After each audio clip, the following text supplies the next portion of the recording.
You guys hear that hum? I think it's I think it might be. Yeah. It's so exciting. I asked them if they want to swap with me and come to a budget meeting while I go, but the Harold said no. Really? They said, no, thank you. How would you go out of your way to make some things in the wood? It's a feature you pay for. Okay. It's another letter. All right, Are you ready, Mayor? sure. Let's get going. Right. We're gonna start with Kim's departments today, and after Kim, we'll go to Aaron. And then Victoria and I will wrap up with boards and commissions and other requests, and we'll take a look again at those long-range financial plans, and then we'll just go into questions and comments. Here, Grab the wrong book. it's gonna be just as much fun as yesterday. Do we have any more because we have candy? We do? I have last year. No, I have the So package. 2 pound bags I might carry on for next week for Raphael, Oh, yeah. for Halloween. They don't tell you mine. We have one extra, and it's, There's one extra, but Yeah. this you might not be able to write in it. I brought last year, but. I brought last year's. I had them side by side. I was sort of looking. It's nothing. I brought next year's. Well, no, there was Pretty scripted. there was a pre-meeting with questions, but he's never done that. Wow. For 45 whole minutes. Partially anyway.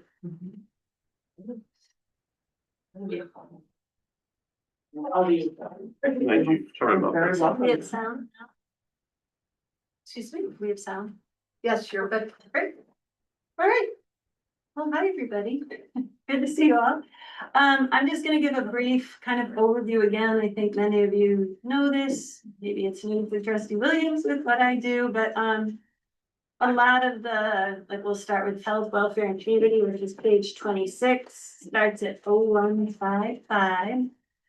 So we do the diversion and spring fall cleanup programs, Eco Pass program, the Z Trip and Lions Flyer in partnership with Boulder County. Participate in the Boulder County Transportation Forum, which helps to score our tip projects, our Dr. Cog projects, and we lean on them for some other things such as safe routes to school or the process for these different big grant programs. And then certainly the arts, cultural and special events, all that stuff. Summer concert series, spectacular coming right up. The fall and artisan market, parade lights, and canned events, like for lack of a better word, of things such as Old Man Winter, where they bring in an event versus ones that we do. And then the summer vibes, which is replacing outdoor games at this juncture. And then the other pieces certainly are the economic vitality, tourism promotion, social media, helping keep our local business active. And then partnerships with our Colorado Main Street program, local media, tourism office. I'm liaison to EDC and SFC with community relations and programs, and then help support LEHC and PRC, just mostly for community events and what they have going on. And then we work a lot with the St. Clair Valley School District, and that is for example, right now, there's a cross-country event happening over there. If you're trying to park there, it's almost as tight as here right now. They also, we'll be working with the Innovation Center. We're gonna have 2 drone shows. We've used the elementary school for spectacular, and we actually coordinate a fair amount on grant needs and information that we need about school student ratios and how far they get walking and driving to school. And then just all of the communications and engagement. And I always like to say kind of the fun stuff that makes Lions Lions. Not as fun as what Aaron does, but so, and then we also have transportation planning, a lot of the grant writing. So then next we have the revenue slide, I think. So most of our revenue comes from leveraging a lot of our partnerships, for example, with the county. that wildfire mitigation grant, certainly we're leveraging our match against theirs. All of our sustainability, and it's now actually called circular economy instead of zero waste. And then funding from economic vitality. We've used that funding in the past for the match for wayfinding and also most recently purchasing the outdoor furniture for the public right away. We made a very compelling case. And then state and regional funding, these include things such as the Ready Grant. Colorado Tourism has helped fund, they help fund the wayfinding. Our local partners, we rely with and work with Lions Community Foundation to do a lot of events. Cemex is a supporter for the town. And then the transportation tax helps really backfill the costs on the Lions Club, the Z Trip and the Eco Pass, and I can explain that when we get to that number. And then certainly the general fund and just another revenue source. So then the expenditures generally are these public transportation programs, support along Main Street, our senior programming and events. I stopped by Walt South today and they've just had exercise class. All of our arts and culture types of things, such as the summer and winter concert series that we had in the past, the winter concerts, the public art program, and then professional services. In this bucket is the Lions Redstone Museum, and then leveraging those partnerships that I mentioned earlier. So I don't know if you want to go line by line or how you want to do it, but I think I would start at 4501, Page number. page 26. Yeah, we weren't going line. Oh, good, okay. Yeah, you know, we just let them know where the pages are that correspond with your budget areas, and if they've got questions, then. So if you have questions on all of those, we have 1, 2, 3. Tanya? Yeah, I have some questions. You bet. So just more for clarification. So just double checking that the 19,000 for the Z trips is coming from the Boulder County, right? Transportation tax? No, so we have an agreement with, it's an IGA with them. In fact, we just went back and forth about it the other day, but so the town will pay for the Eco Pass program, and this year that's expected to be $4,000. And then Z Trips, we pay, but then they reimburse us for anything over $9,500. So we pay up to 9,500 Correct. on And Z then we trips. start, yeah, we'll pay all of it, but we'll bill them for anything over 9,500 up to 30,000. Okay, They had a new person, so we were trying to explain how it, so we had the IGA in the past. And then the Lions Flyer, that completely comes out of that transportation tax. right, And right. that's What the, was the total?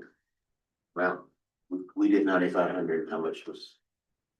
oh, last year it was about 18,000 for the Z Trips program, and when I was writing to them the other day, we estimated this year it's gonna be about 16.2. And so the Lions flyer doesn't appear here? It doesn't, because we don't pay. for Okay, it. that's what I was Yeah. wondering. Yeah, okay. Yeah. So we don't see the Lions flyer. And then the 55,000 for the Main Street Dreamscape. Oh, that is, Parks, that's Dave's. We talked about that yesterday. That's Parks. Right, thank you. I was like, that sounds familiar. Okay, and I just want to double check from the notes here. It's not Parks, it's Parks and Public Works' responsibility line item, Yeah. streets. Yeah. Parks and Public. That is the flowers and plants and stuff. Yes, yes. Okay, got it. Parks and Public Works. And under full-time salaries for economic development, it seems like the visitor center employees are coming out of that 26,500, is that right? It's been moved. No, the visitor center employees are not there in 2026. So the visitor center is not opening in 2026. We're hoping to have something worked out with the Freedom District. Remember they have, Was that a board decision? Did we discuss that? we did, And we said we're okay with the visitor center not opening? we're okay with the creative district taking on the visitor center, and as part of that, they will provide guidance for visitors. Is that why, they submitted a request for $18,000? I don't know why. they- No. I'm just I don't- curious about the partnership. I think the partnership still has a lot of details to be ironed out, Okay, but, we got a grant from Main Street for the visitor center yeah, to be Yeah. yeah, able to help them do Yeah. that, so that's TBD. okay. So this does not include any funding for the visitor Yes, we center. should put that under personnel. Does, I mean, this is about $10,000 because of the maintenance and upkeep and supplying of Wi-Fi and stuff, so apart from whatever expenses of running it are concerned, the town is providing $10,000 of basically logistical support to it, so it's not just people, man, So which line item would that be, Mark? It's on page 20. under visitor center. in 28. Under visitor center on 28? Yeah, we do utilities, Wi-Fi, it's up to them, so we are providing support to it in those respects. Okay. I see, oh, I see, you're looking at the 10,600 there. Okay, but we're gonna revisit that, right? Yeah, the details about how that'll work with the creative district are still TBD, because they just got it officially. Because I was a little bit confused by the request as well, so we're gonna revisit the request for that as That's, well. Yes. later under today. board Okay, okay, good. and other re- And then finally, the last thing on page 26 that I wanted to deduct actually was the $1,500 for the Chamber of Commerce since it no longer exists. Yeah, We could take that out, we get $1,500 back, right? Yes, this was discussed internally and we just weren't sure if it was coming. If it might come, if it it doesn't might, sound like it at all. Very long. Nobody in wants. 2026.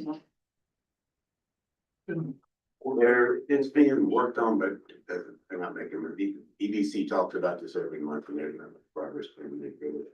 Nobody wants the liability of taking on the past problems. So would you like us to remove this? And if it does come to fruition, talk with the board? Yeah, Yes, And I think the other option is if they do go under Golden Chamber, to have a membership to there. yeah, That's the direction. yeah. So if they asked us to pay for part of that, Well, they don't exist right now, so they shouldn't be asking for anything. But if they reconstitute and wanna ask the board for something, then the board should discuss it. So we could remove it for now. Anybody else? Yeah. Well, Yeah, on both full-time salaries for health and welfare, community and economic development, there's, they're considerably less than the previous year. I think it's a total of $31,000 less allocation. But we didn't use any people. I'm looking at the manning table that was provided and it's only got an employee and a half. Michelle Kristen, so It is likely a reallocation somewhere. I would have to pull up let me see if I can pull up my salary. yeah, if we can just figure out where it went and what other. and it looks to me, just looking at it quickly, there's nothing that's been spent in part-time salaries this year. So I think if you take them together, feels like maybe it's getting. Yeah.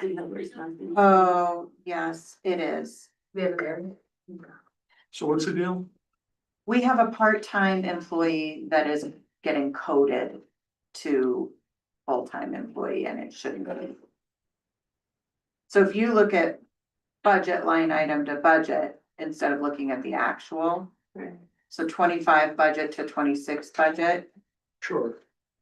or are you talking about the 43 to the 26?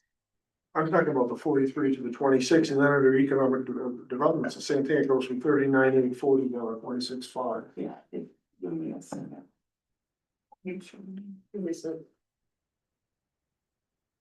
I mean, I'm happy, but I. No, it's a reallocation. I just have to figure out who it is.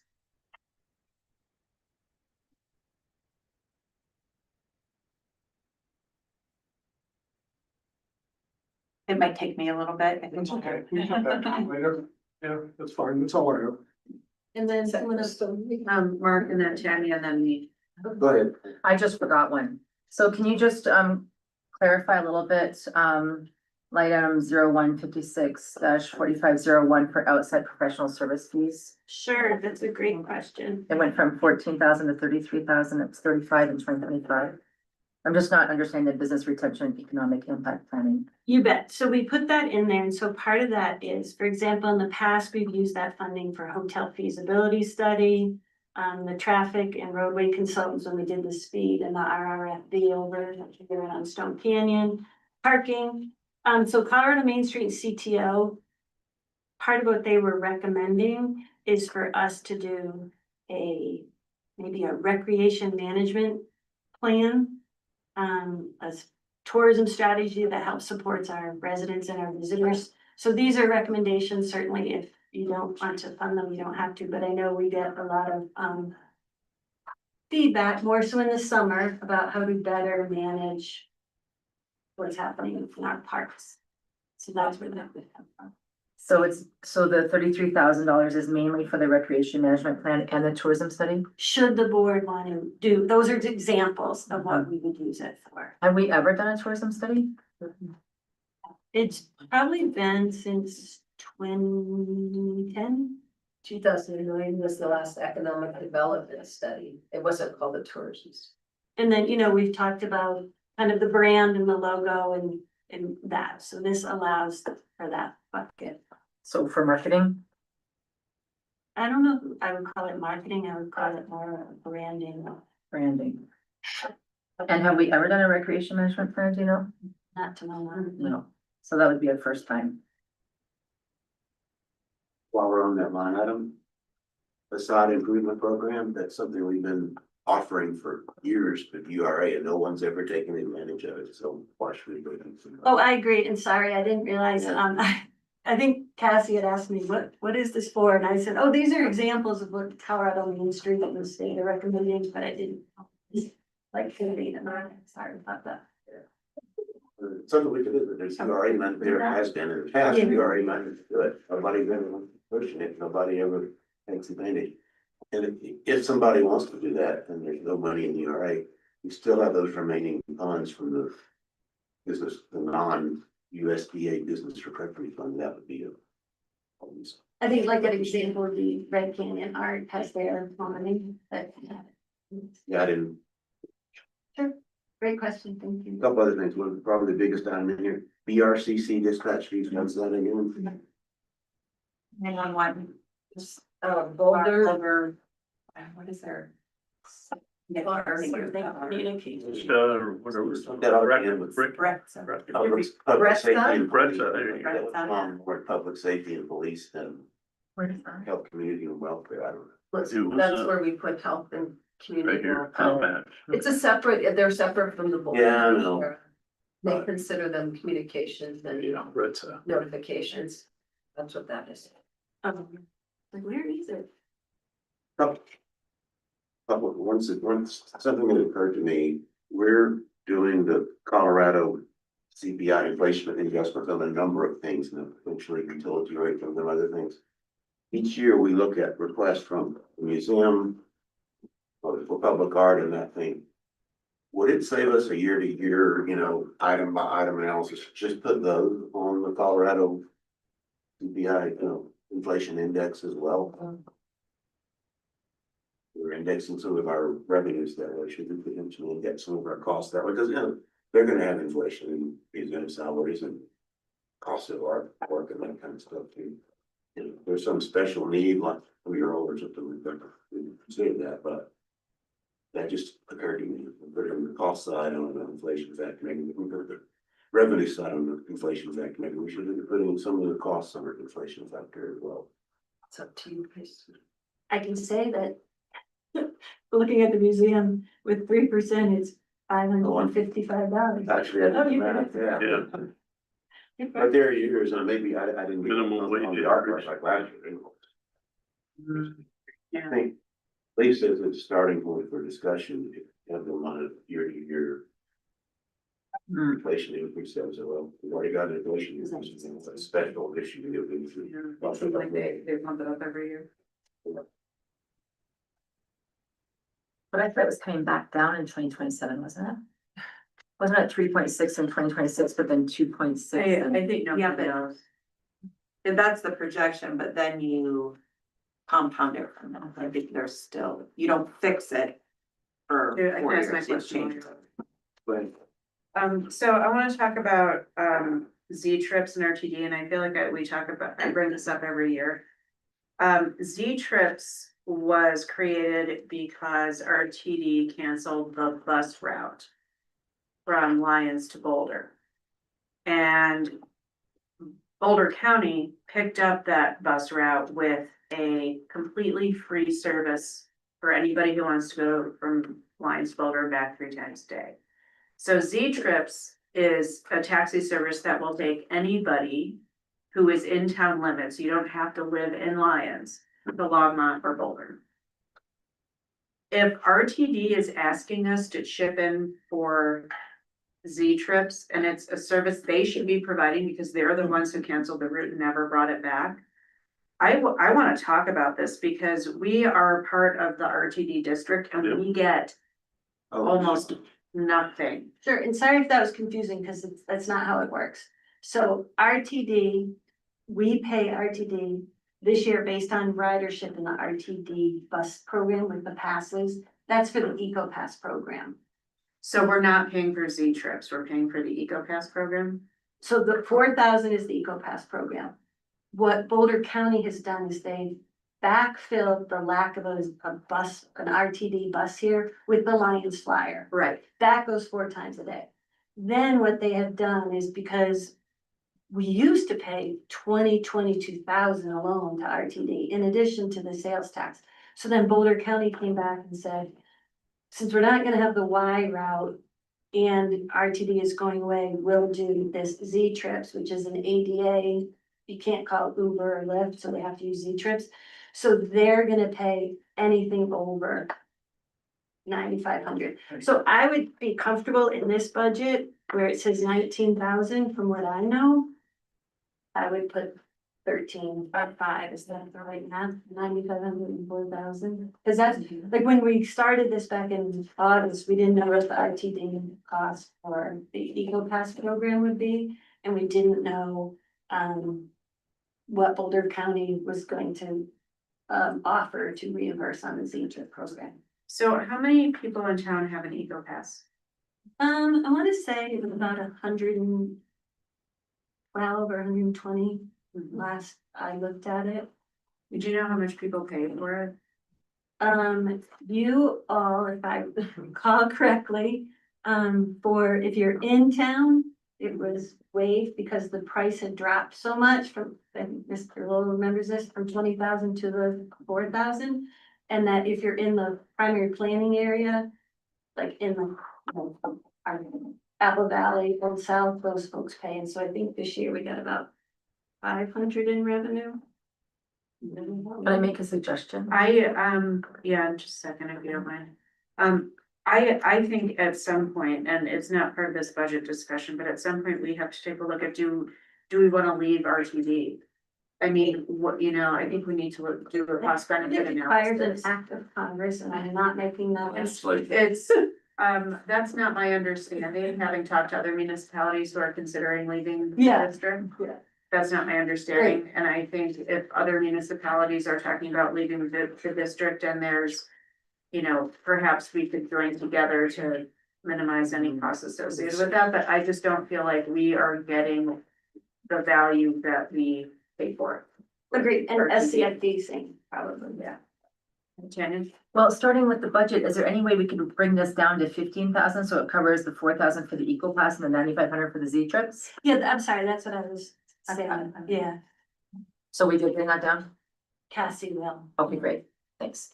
Dave? I probably should know this, but aren't we paying 1% sales tax to RTD? That's what we're saying, is Yeah. we're not getting the value from it. Okay, Yeah, we're But then we're already paying. paying on top of that. right, well, that's where I'm confused, paying going, the wait a minute, we're 15,000. paying the 1%, and I recall Longmont taking them to task because they paid into it for years and never got any light rail. Yeah, so we're getting zero value for a 1%, That's, well, I You'll mean, get the flyer. very, the Z trip, right? The flyer is funded by Boulder County. Well, we're paying for half the Z Trip. The flyer, my understanding is the flyer is filling the gap of not having the RTD service, Right. because that's a bus service. And the flyer is funded by Boulder County. Boulder County pays for the Lions flyer. So Boulder County is filling the RTD gap. Yes. Yeah.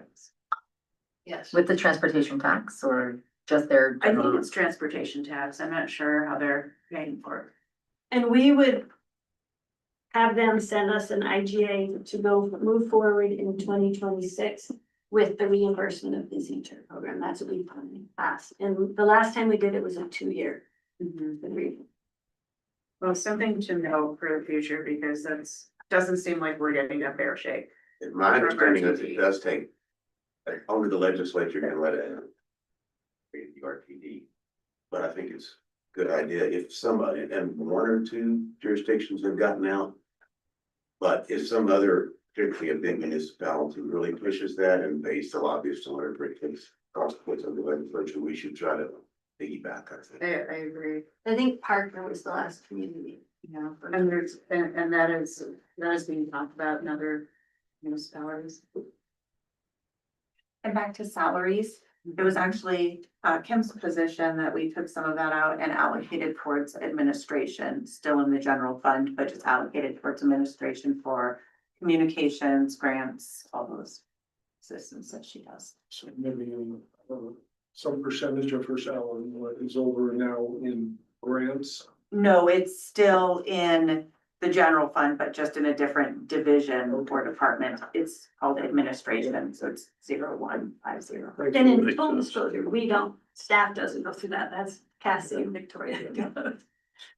Thank you. So are you saying that Kim's salary is divided between the full-time and the part-time under health and welfare? No, Kim's salary is in health and welfare, economic development, parks, general fund administration. She might have a little bit in utilities for the communications stuff she does. Oh, she You're wears lots everywhere, of Kim. hats. Yeah, she wears lots of hats like many of us. This all came from an effort years ago to try to properly allocate the administrative expenses, but it makes it very hard to track from year to year when there's constant reallocations. It was a good idea at the time, but it's hard. to It's track. very, and it creates a lot of budget fluctuation when we do it that way. Can you talk about the post office expenditures? Yes. What did we spend $2,500 on the post office in 2025? That is the budget. And the projection was. And the projection is also, I believe it has to do with gutters. Or, We no, had to tile do is some next work year. to we had to do work to the eaves and the gutters. Mhm. The sections needed replaced, something about a heat wire that runs through them. And needed replaced this last year. And it was causing a ice puddle that ice near the entrance, so we took it. Okay. And And so, next year we have the tile, entryway tile. and remind us when that lease expires. 34? No, it's not that far away. They have a 5-year extension. We're in 25. Options. It is, I wanna say it's 30, it's coming up in the next few years, but then they have an extension, they can still go after it for more. It's a ways out yet, but we own that property, in case we didn't know that, and, when and if the post office ever goes away, it's ours. So I hadn't realized that we were in charge of maintenance of, this is part of the lease agreement then, that we're in charge of maintenance Parts for of the the, buildings. some of the maintenance, What about the trash? no. I know, they take up the trash. But you can't throw your trash. Can we add that to the agreement? I don't know what the heck. Well, I'm sure people like our parks, people from the area around us don't pay for trash service, they bring it to town. Inside the post office though? Oh, inside, Yeah. Inside the post Yeah, office. it's all, Oh. The Netherlands one had done the same thing, so maybe there's something out there about. yeah, I don't Might be a know. fair- and then I noticed the tiles, I didn't realize we were actually paying for the tile replacement, I'm like, oh, okay, No, so I there are don't some know. things we don't already pay trash, no, we do exterior. and, exterior, okay, Maintenance that stays with the building. I see. Sounds like a security issue. So we do own the building. You said we get it back. Maybe, yeah, who knows? The risk there is that whenever the lease expires, you tell them, we want to double your rent, or we want the building back. The risk is whatever the postal service is at that point, they say, okay, that's fine, we're not serving lines anymore. Here's that risk. Yeah. Ah. Right, I have overstayed my welcome. Not at all. Thank you very much. Any Any last questions for Kim before we let her go? I have one question and sort of a comment. So I think we need to have a line item in here for the annual report. I know the expenditures are about zip, but I'd like to have it monumented in somewhere in here, because it's a proper word. Just to show that we have an annual report, that there are occasional expenditures on it. Does anybody think that's a good idea or not? There's nowhere in here is that. Can I put it in a description of the line item, like in the budget notes, instead of just a whole Instead GL of creating a account? new line item? Like a miscellaneous or something. No, it would go in where we typically code it in a current account. I would just use a budget note that stays there. Similar to like the wildfire mitigation, it says, and it would just Yeah, say okay. annual report. Yeah. We don't spend much money on that. We don't, Yeah. so tracking the expenses on it, yeah. Yeah. But I'm happy to add it as a budget note that this is where the annual report costs belong. In all honesty, I'm ready. I don't think that's well read. A lot of effort goes into it. I'm sure we do it, you know, you put a huge amount of effort. How many people actually read through it? I don't know. It's a nice historical record of that. For sure. That's good. Half of the deal was it's a historical record. You know, I told people you can go in any town hall and pull out a report from 1923 and find the history. Yeah. Could we, back to Holly's point on RTD, could we just get a back of the envelope kind of calculate what sales tax do we pay as a town for the 1%? And then the line items here is what we spend, and then how many takers do we have for each one of those, whether it's Z-Trip or EcoPass? And, you know, like I said, It'd be this, interesting to see I think it's. what cost per user. $100,000. Well, and so, It's 1%, yeah, so it's think of the parks amount we collect Yeah. for parks, that's what it is. 518,000. if we divide it into the number of users per service, it'd be interesting to see. it'd be interesting to see, and I would also at some point be interested to know if we track it, how many Z-Trip users actually live within town limits. Most of verses, Most of them don't. just from what I see, the people I see They- walk in, Yeah. it's mostly not, yeah. So. They're not. We will do we can do a little write-up on the background and usership and all that stuff. It'd just be nice to know, just an estimate of what it costs per Sure. user. All right, welcome, Director Kaplan. Hello, everybody, here in Kevlin, facilities, yes, I didn't change this, sorry, I should have updated that part. I'm no longer building director, I keep doing it everywhere, I keep changing. Interesting, I updated it. I So, know where to say it. Utilities engineering director. And so I also last year had taken out my introduction page, a lot of things were in fluctuation back and forth. So thanks to Lisa, you had her for some of the building, code compliance and other aspects that I filled in on here and there. I meant to try to get an introduction page back in earlier today. After hearing it yesterday, some of them never got to it. Today just went pretty quick. So I do it somewhat differently than the others, I think, because we have the enterprise funds. Most of you are familiar with them and interested in the capital projects and other items, and there's a lot in the budget that gets looked at. I try to go back, just let everyone see the fund balance over the years. I'd like to show where the electric fund just kept going up and up and up until we started to actually spend some of the capital improvement. Most of you are all aware, the water and sewer fund kept going down and down and down and down. We then got the bump once that lawsuit was settled. And then the stormwater, which was just created in 2018, again, went up somewhat steadily, but as a smaller fund, anytime we even had a smaller $20,000-30,000 project, that might have an impact. So you see even 21 to 22, it did go down to 40,000. Back up again, but back down. And the last line, just keeping in mind that that is just the projected numbers from the audit and the budget amendments to this year. So if there's any question on the overall fund balances, we went through that. Make a note that the water wastewater fund does not include $350,000 if we get the Apple Valley Water Treatment Plant sold. Plus 350. I like your thinking. Nor does it include any cash in lieu payments we may receive for our water shares if something comes along that requires water shares and we get cash in lieu. That's about a $500,000 asset in that fund is our Lake McIntosh and our CPT shares that we're not allowed to sell, so it's kind of a captive asset. But as people come along and need to put up water shares, if they pay us cash in lieu, that's how we monetize that asset. So I then go on just to give everyone on one page the various debt the enterprise funds have. Used to be a bit more, but we've been clearing off loans. I think each of the last couple of years we've had some.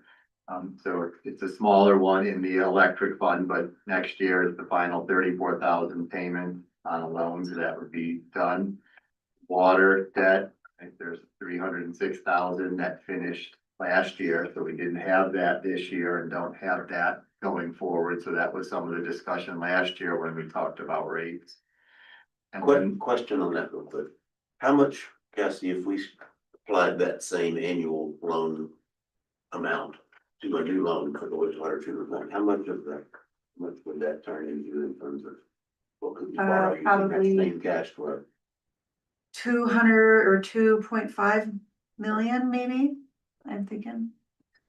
Oh, sorry, I'm trying to peek at it. And we're talking about the wastewater treatment plant, how do we finance it? Remember, we had a $300,000 annual debt service payment there that could be applied for the improvements on the wastewater treatment plant. It would cover a big chunk of it, along with the roughly $2 million from the litigation settlement plus the sale of the Apple Valley Water Treatment Plant. So when people say, how can we pay for the wastewater treatment plant? It's actually somewhat in there. But not 20 million. You didn't find 20 million, did you? Not that, No. we're not even. Okay, you're talking about the less than 10 We're talking million. about 4.5, 5 million. Okay, Talking about fixing Oh, it. no, it's phase one. Closer to 4.5 million, sorry, Phase. I'm sorry, what was that? closer to 4.5 million Okay. under the current terms. And we could just add that to the existing debt that you see up there already. We have a $300,000 payment for the current wastewater plant that was built until 2034. Don't have anything currently. I think some of it is to take into consideration that we have over time had debt in many of the funds. It is something the way a lot of municipalities, counties probably operate. So it is something we can look at for the larger projects we have, especially if we don't have them in the fund already. That was one of the big reasons we're actually developing the stormwater utility, was to show we have funds coming in that we could use to pledge towards going out for a loan. Anything on the debt? Can you remind us, what the total note was for the water debt that we paid off? Oh, That was before, but yeah, I'll have to look it up, I'm not sure. Okay, That was before my time. not super urgent, just curious. Except that the stormwater, if we do the culvert repairs, even our matching that 50%, that pretty much wipes out the balance of the stormwater fund. So there's really nothing there for the service debt. Was it a 50% match? You're gonna apply for a grant for 250,000 roughly. We've got about that in the fund. That would be our May 50/50 match. I didn't pay him 500. Yeah. One second, I might have that written down in my the total? budgeting notes. I think- Yeah, I like to keep little separate things here and there. If the screen is not moving quick to find. Debt service bond.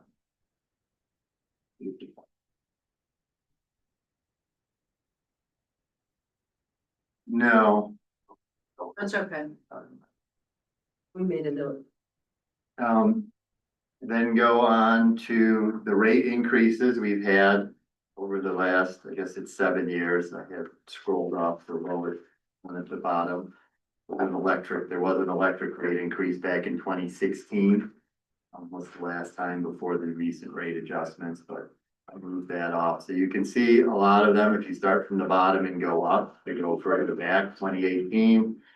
We first realized we really had to do something about the sewer rate. I would have thought that might have been the first one that was kind of unexpected, Mayor Pro Tem Williams, when you mentioned having one that was sort of an issue. I don't think any of them that I can remember were ever really unexpected, except for the wastewater treatment plant. Otherwise, for the most part, again, doing as it was mentioned in the beginning, starting on the UEB, I was looking at the finances a lot. I liked that aspect of it. And so involved for the first 5 years until I actually started getting paid by the town and taking on a little more responsibility. But you can see the rate again, sewer.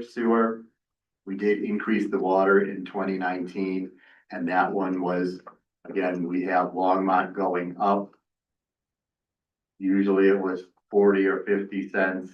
This time again, it shows in some of the notes, the next slide, I think that 10% ends up being about 30 cents, I guess, for them, but that might be only 1% of our actual expense, even though Longmont did an increase in their rates. So we want to keep in mind that Longmont's rate is not our rate. But then we have the sewer base going up again, sewer again. And then finally, we just made the adjustment to the electric rates. I didn't specifically call it an increase. It was for some people and not for others. We were getting $73,000 increase in revenue expected from that rate change back in May. So on the capital and, actually, that was a couple- Question on that, the line item for residential electric sales shows to be flat. 2025 to 2026, but since we increased the rate, shouldn't we expect an increase? Yeah, I suppose that wasn't back when I was still looking at it. I didn't put that, I didn't think about that aspect of it. We were still looking at that. We didn't know if that was gonna go into change the time of use. Wasn't expected to change the revenue. But the last increase was expected to change the revenue. And right, I didn't think about that as I went forward. I couldn't see where we were gonna have an increase in revenue. But they're not expecting a huge new development with. That's always weather dependent. Electricity sales, but I think that from that, I'll be with that a little bit, so I think the revenue should go up somewhat. I'd agree. I overlooked that one. Are you looking at page 30, Mark, of the electric fund? Page 30 line, the first line on that page. Yeah. The residential electric Yeah, sales? it's saying, I don't think all, three of them, but All residential. remember mean bumped us up 9%, we raised them 6%. then we are on to the capital improvement project. And so started at the stormwater. Got the Flagstone box culvert that we have the concerns with. Got yesterday the EM. Energy and Mineral Impact Grant. I think it's an acronym with that one as much, I guess. So we'll see if we can get that, and then we have to come up with the 250,000. As you start to look at it in the budget, it is not all there to cover that cost. Would have to go for somebody for the capital improvement fund potentially as an option. We can discuss that more. We'll raise the stormwater fee. Right. Then we've begun the application process, right? Again, we talked about 2.9, things got changed around based on pulling streets. When I originally just applied for it, I wanted to go with the full cost. And if we can reduce out what we truly need in the loan, then as we move forward with it, we can let them know, oh, well, we have this funded. We really can only go for a $3 million loan now, but originally in our talks with them and the information they have, it was for 3.8 million of a loan. That first documentation we submitted. The water, we have Just one, to be clear, when you say full cost, you're not talking about the $10 million or the 20 No, 20 million to go to long time, you're talking about our options in here. right, this was It's not really a stormwater. new plan, this is. Right, this isn't wastewater, this is Oh, stormwater. I thought you, I like. I was still doing the story, the Oh, you're stormwater, talking second, about third, the. second and third, no, now we're on the application for second and third. Oh, Second and Third Avenue, that's The how we're going second to pay for stormwater it. project. okay. Yeah, we In won't tw- go for a $3.8 million loan. Most likely. And I was trying to see, could we then tell them, look, we had this emergency come up with the stormwater culvert. Again, trying to understand, I haven't gone through a whole lot of grants compared to those right after the flood. But I don't know if we can talk to them and say, we have this emergency, Sure. maybe we can adjust it. We don't need the money for this. We have a grant covering that. Could we put this into our projected, well, So if we do that second, and third project, clearly we have to use money from the general fund. Which fund, if the call the stormwater fund, it would put that money into the stormwater fund to supplement. Which of those two funds will be, what's the term, out of, not compliance, but out of, Oh, the enterprise status, it Enterprise. would be the stormwater fund. stormwater fund would be out of enterprise status, but not the general fund. No, because it's, yeah, because it's not. And then it's And correct. the effective out of enterprise status is that if we wanted to go for any further debt, we'd have to get voter approval. Yes, And it's not uncommon It to is go not. in and out of the enterprise. no, it is not. But if we can get the loan approved for the total amount, Yeah. then it provides us a little. There are sometimes communities, and I actually think Netherland is one of them, that might have a sales tax dedicated towards one of their, that goes directly into one of their enterprise, or would have been an enterprise fund, one of their utility funds, so it is likely never an enterprise. Depending on how much goes in, Yeah. so they probably always have to ask for voter approval. So once we know if this loan is approved, which will be here in the next few months, we'll continue the process if that's what you tell us to do. This, if the money comes forward, both Second and Third Avenue can have storm, water and roads done. I hope What's the likely interest rate? Yeah, what's the The repayment on interest rate that? was 2.1. No, it's around 4, I Was it- believe. and does it depend on, It's got, it depends on could the change. amount too? It, yes, and that's why I said we likely Lower wouldn't be one. going for, if we, the higher loan we go for, the further it's over 3 million, we have to go out and do a leverage loan in the bond market, gotta sell bonds, and that gets a little more pricey, voters, yeah.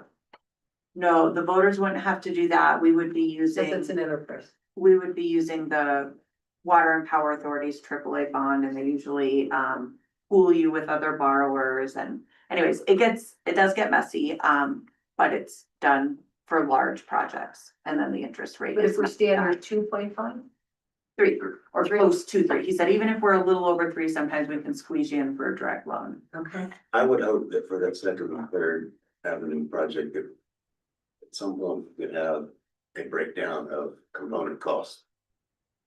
And then I know there's overlap, street on Second Avenue, stormwater on Second Avenue, street on Third Avenue, stormwater, and we talked yesterday, Kelly Drive. That was, that would enter into, so if we run short of funds, then we can prioritize among those components. If sidewalks are gonna add $800,000 to the cost, do we have them? Special. So anyway, I Once we think get- this is already, the groundwork is laid for 26 to get approval for the loan and go out for bid on construction. If they have enough funding, because Yeah. actually, our initial stormwater application, like the pre-application meeting, they do a priority points, and ours was very low priority. But if they only use that if they have more applicants than. So would it be more realistic if the slide, I would like to stay under that 3 million, so we don't have to go out for bonds and have a higher interest rate, if it was more like a 2.8? Versus, Cassie yesterday was saying 2.9. 2.9 is what was in, what we had. Yeah, I'm not thrilled about going out for bonds, and that's one reason I suggested the components, if it's a choice of. $800,000 for sidewalks, and if you don't do that, you don't have to go out for a bond versus you do that, then you do that, that's a So, tough decision. I'd like to think of that number more as a 2.9 now that we know more. In the water fund, we're looking at water sewer together, but try to separate them out so we can see what we have in both sections. The final large pressure reducing valve, of which there are 5 in town, there are 3 new ones that we did with the eastern corridor further east, but they were already knew these 5 originals were through the flood and a concern. And so we're now looking, we still have number 4 to do. The contractor said they're supposed to get started first or second, get finished even, should only take 1 week. And we'll be having that 1 left to go out and do a bid on the contract for next year for the 5th. And then we had from this year, the inspection and analysis of the water line along Apple Valley. We had done a large section of that. 2020, I think is about when it was 2018 to 2020, along with Longmont. I'm working on their water line from 3666 in Apple Valley back to Antelope Drive, call it north to west, and from Antelope Drive further north or west to our tank is still the original line. We have had some concerning areas there. It's usually because of the bedding that I'm finding in most places. Long's Peak is also the concern, not the pipe itself, but the bedding, which is set on rocks, and then sometimes then after shifting over time is cracking. There's at least 3 of the last 4 concerns I've had have been from shifting pipe and not old bad pipe. I just shared an article with you and Jim, the Boulder is looking at this 1960s, 1970s vintage pipes. They're doing a big focus on it. Some of them are undersized as well as the age. But that's basically the vintage. I think it's 1970s. These are 50-year-old water lines in Apple Valley. And it connects the main tank to the newer lines, and it's something we budgeted for this year. We shifted it off here. I think that may be one that we don't want to shift off anymore. That's one that some of the staff would like to talk about, and we're gonna do that then. Kind of yesterday, but we can look at it when we, look at, Have discussion. the long range plan. So if we have to move forward with that project, then that's where the water side of the. Then we have the design for the wastewater treatment facility was actually budgeted into 2025. So you don't see that in 2026, even though most of the expenses. So I just wanted to point that out, that while we're not looking at budgeting something else, we have the almost 700,000 in there. This year, because we've awarded the contract, so as the payment goes, it will next year. On the electric, if there's anything specific on that, I think that's a big discussion point, so I'll try to get through just what we have on here, right? We're just continuing to budget the 100,000 for the undergrounding of electric line. That's when I wrote it, I forgot to take out the split. The electric utility itself would only have 20,000 of replacing the streetlights and the streets fund. General fund portion would have the other 20,000. Unless we actually get a grant. We were just talking to Kim a little bit about saying, Boulder County grant that actually funded a portion of the study we did. Might also come back and say, okay, we'll go ahead and fund the actual replacement of the LED lights. That was to replace the portion of LED lights that are, the portion of non-LED lights that are currently on, to be replaced with LED lights. The idea in the study and staff that the ones that are off, there are some places that have been off for probably decades, if not longer, and just neighborhood leaving them off, wanting them on. definitely part of the controversy back and forth when a couple of neighbors want one on and a couple of neighbors want one off. So that was part of the reason behind the study, in addition to just the LED and economic savings. And I just want to pause right there for a second. I went back to my notes to look at the rates from our pre-fall meeting on the stormwater loan. And it's actually 3.25 for a 20-year loan and 3.5 for a 30-year loan. So unless there's any changes to their rate structures at the beginning of the year, that's what they do, which is pretty low. And my final slide was just some thoughts for the 2026 utility rates. Change to the electric rates in May of this year took into account the 2025 increases from our electric, I say suppliers, because everyone's familiar with Mean. There is also this WAPA, the Western Area Power Association. Jim has put into some of his slides.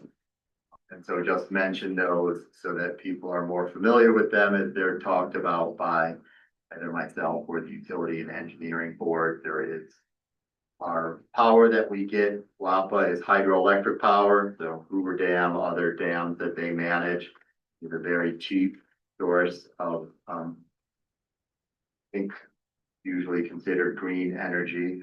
We had a discussion one day on whether it should be green energy or not. It depends on whose definition, but it is listed as green energy, I believe, by the state. There will be additional rate increases from both WAPA for sure. I just got a letter earlier this week. And then Mean, it's expected to go up in 2026. And so we're looking at switching to the time of use electric rates in spring. And we can try to see exactly where we're at. We don't get solid numbers from Mean. Their budget is, their fiscal year is April to March. So it gets a little trickier. WAPA is October to September, or maybe it's November to October. So they're not on the calendar year. How much are they going? WAPA's, I believe, Mean believes ours would be 15%, which I think I was looking at. I did do some calculations and that's about, maybe it gets to 1% of our expense in our budget. Because WAPA is a small area, so our expenses might go up by 1%. Although again, as Jim pointed out, time of use should help reduce those because WAPA's expenses are very much based on our peak demand. So that's where it gets trickier to try it. If we are truly gonna see a change from that, maybe those won't have any impact if we could do a good enough job with people moving off of the peak time. Water, go ahead. What does WAPA stand for? Western Area Power Association Authority. Authority.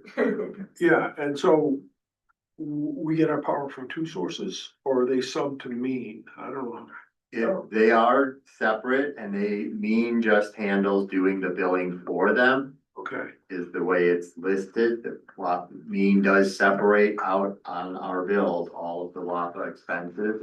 They're carried pass through. So they are independent. Mean is always talking about them separately. Here's your WAPA allocation. thank you. On the water side, January 1st, 26, Longmont's rate will increase 10% from 3.03 $3.31. So again, it's an increase of 30 cents per 1,000 gallons. But not 10% of our expenses. So that was why previously we increased the rate by $1 to cover 2 or 3 years worth of increases from Longmont. And we're talking now, we might look at just doing that smaller 30 cents. Right up to 50 cents if we want to take other aspects into a incremental rate increase or change. Wastewater, the operational costs continue to increase. We're seeing equipment reach the end of life. Forewarning, we can potentially rebuild, or we need to get $8,000 and then or 5,000 more pump for our lift station. So I'm gonna be bringing you $12,000, I think. They're recommending we do both pumps. I will see this year coming now. We just had some concern last weekend, Friday, and I just got some information earlier today. Stormwater increased from 26 for 2026 with the allocation. Oh, the stormwater expenses, you may have noticed, did go up. And a lot of that is the additional staff time for the large capital project. Both Tracy and Justin, who have some of their time allocated for the different utility funds. And my time also, although my time just went to infusions. Maybe we reduced it back down. I know yesterday we were back and forth quite a bit on where allocations were for the various utilities. That's where you see some increase in the stormwater salary expense. And why, I should say, if we're looking at putting a bit more time into that next year. And is some of the second, third have any projects allocated to general fund because of the streets aspect? In general, streets are, we have the overall time of, yeah. That's a big driver of the stormwater fund. Salaries and expenses is that project. Right? And yes, that we did go back after the initial allocation to stormwater and scaled that back. Because looking at it wouldn't all be stormwater. And the capital needs, we have the discussion from the workshop. Direction on potential incremental rate increases. And funding of the capital needs, the capital projects that we have, and it's the big discussion for a lot of the rest of. Or a portion of the meeting. Any questions for Aaron? There's a $90,000 increase in tap connection fees in the water sewer fund from 75 projected to 90. 4 houses or something like that. No, we only plan for 2 houses. 402 Main Street already has 1 connection. We don't know if they're gonna need another. Do you remember the others were, Aaron? That's on page 32, or if we put item down.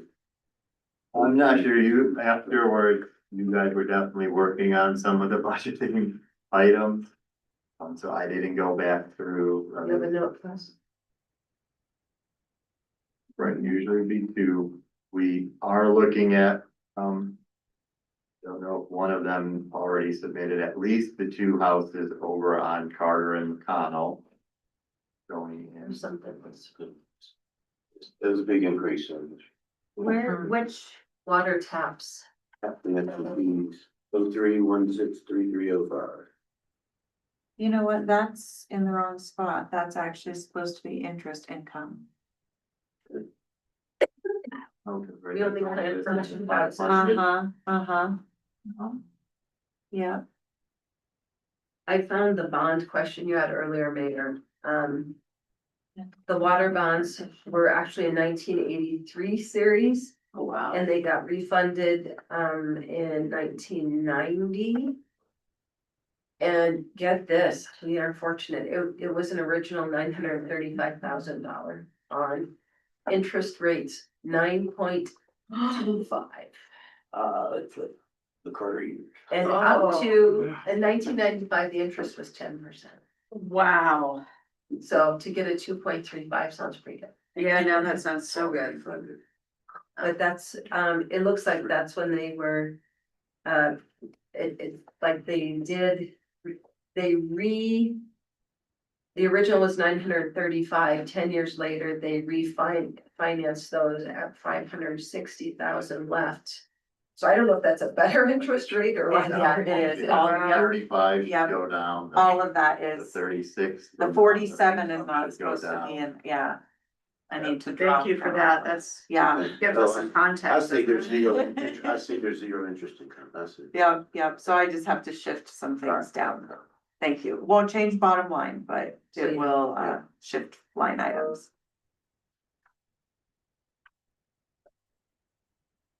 Any other questions for Eric? getting up Is that the easier. last one? We still have the capital stuff to go through. Right. Take what we can get, huh? Yep. Okay, let's move on then.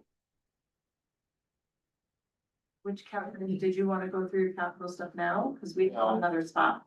It's, What was your Well, later on let's keep discussion? going. Well, I just meant when you do the long oh, term. the long range plans? Yeah, Oh, that was all.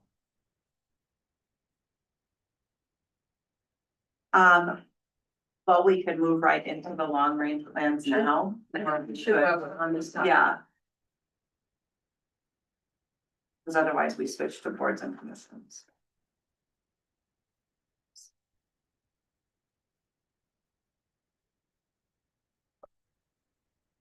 So I sent out those long range plan drafts last night and you're welcome.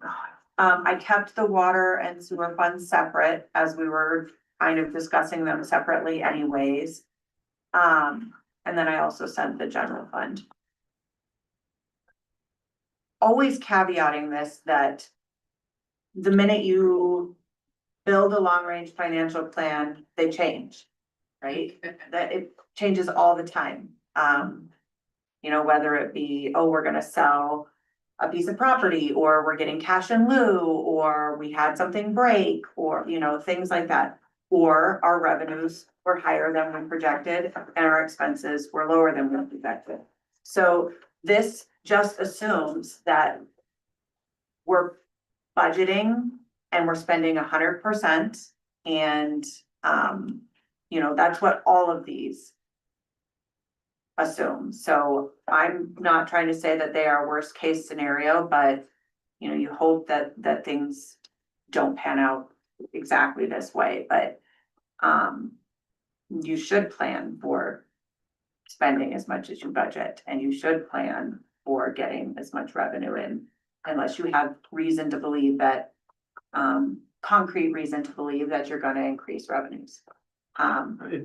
Can I just add to that though, because as you may recall, I was the one pushing for some of this, but I mean, because today we just look at a break fix budget going, oh, what do we anticipate breaking for next year? So the intent was to really look at, okay, what are the assets involved in each one of these enterprise funds and project out 10 years, we gotta replace this widget, you know, 15 years.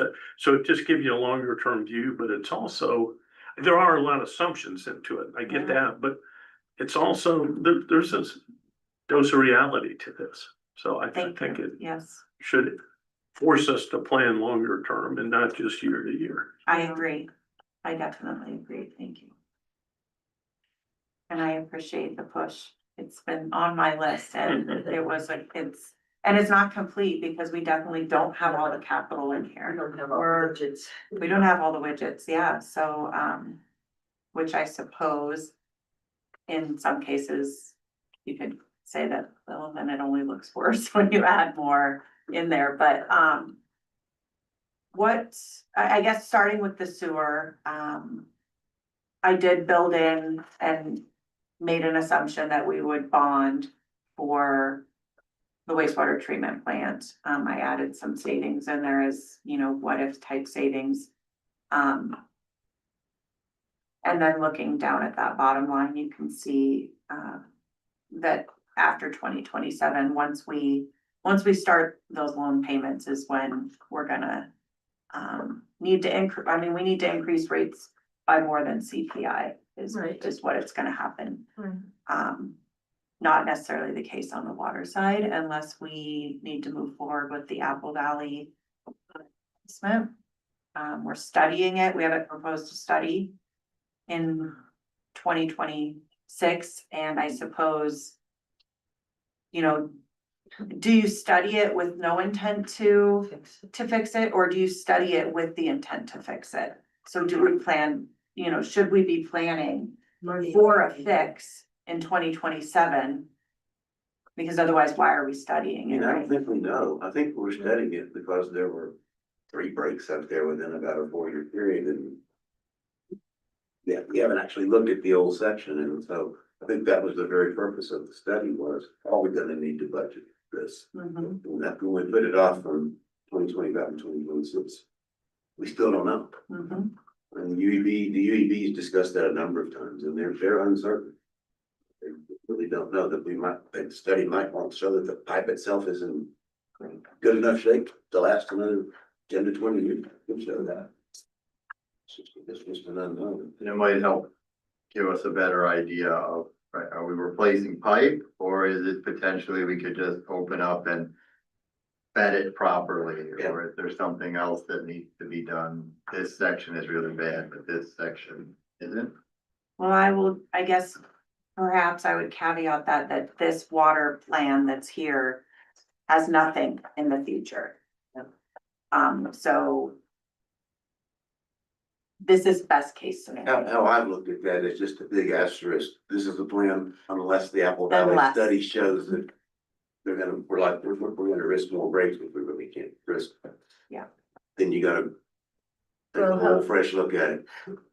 There's a couple ways to look at it, because like Aaron said, if the line is over $1 million to replace it, that's a lot of $20,000 repairs to reach $1 million.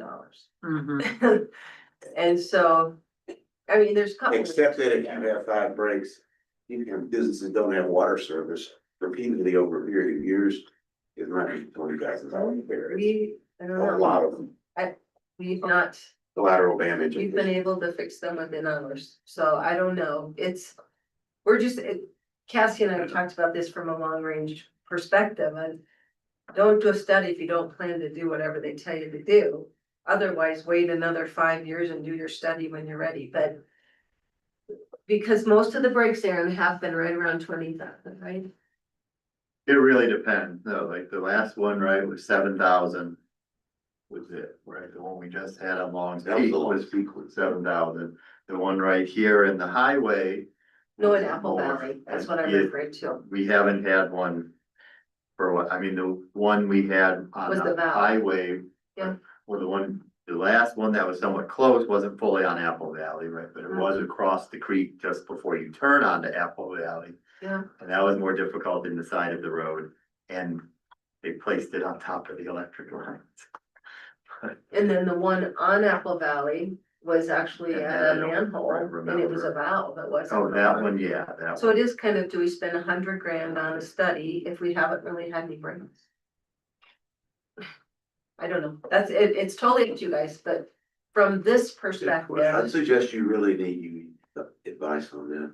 They look at that. well, I mean, there's plenty of water lines Yeah, I older think- than those. I do think the UEP looks back to me. Yeah. Quite a bit of things. You can see you're there at a lot of the meetings now. And I do think we haven't looked at our lines, especially the old ones. The old So ones. I think it's something we want to do in some aspect. And so some of the thought was, well, this is the oldest line and it is a concern. To some extent, right, we can block off the water just as you cross Apple Valley. And then you do have the people along Apple Valley who are out of water, and that is a problem. But we can still supply water from the pump out east to the rest of town. Town will For how always long? not, Forever, the pumps would keep pumping. forever, yeah, it would Well, just the keep on. Would burn out quicker if you have them running all the time, but again, they usually go on all day, all night long, pumping water up and then turn off during the day in the winter. And if you disconnect that Apple Valley tank from the system for an extended period, your main, Pumps are running 24/7. that's your main system for keeping the pressure, Yeah, for balancing the pressure. If you lose that for a long period of time, you're gonna start running into other problems. Oh, sure, there's no doubt, we don't wanna go more than. We never wanna go more than a couple days like that with the water being and so it stagnant. does seem like a good place to do at least some understanding of what can they do now. These days, you can get a lot more knowledge from a test, I think, than they were able to do a decade ago. So we can have a better understanding. I'm not familiar with all the various testing options out there. Engineer Doles has more knowledge on that aspect. So if we were gonna do some testing, it was an area that was talked about and is of concern. I don't know that it was specifically the best place, but we did talk about it last year when this was first gonna be proposed, and if the pipe is new, it's PVC or plastic, it's not as concerning. The engineer said that should last much longer. We know the bedding aspects of placing pipe now are much better. So again, it does seem like one of the places I could see potentially doing it more. Again, we've had a couple of breaks on longs. That seems a small little system. This is one as far as from a critical aspect, it is more important out there. So No, we're not advocating, I mean, it's totally your decision. We just wanna make you aware that there really hasn't been breaks on it yet. And is, you know, we're all gonna dread the day there is. Well, and I think if, my point was, if we're gonna budget for a study, that's good. Should we, in this long range plan, push a potential project closer and see what the impact looks like? That was my whole Yeah. point, was if we're gonna budget for a study, we should probably at least look and see what happens if there is a repair that needs to be done, and what does that look like up here? So that we are all aware of, if something is majorly wrong, this is the impact of what it would do to the It's worth plant. knowing that number. Sure. Yeah, just to have it in your mind so that if and when you decide to increase water rates, you know what you're potentially, what the need is. I don't know that the study is going to be $100,000 either. That was Right. even worked on before we had Justin, I think, and so I don't know if we went back and looked at it. It was a number, my thoughts on that over the years have been, we should have something in capital, and we started doing the 100,000 a year in the electric fund, and better than nothing would be putting up 100,000 a year. We know we have projects that have to get done. Knowing which ones are better, but if we already have something from previous studies, which we do. Put up 100,000 in that fund, and we couldn't do it before that because that fund, as you saw in the first slide, was dropping $400,000 a year. We didn't know what we were gonna do. We kept raising rates already. You see how many rate increases there were to the sewer fund. So it was a little concerning.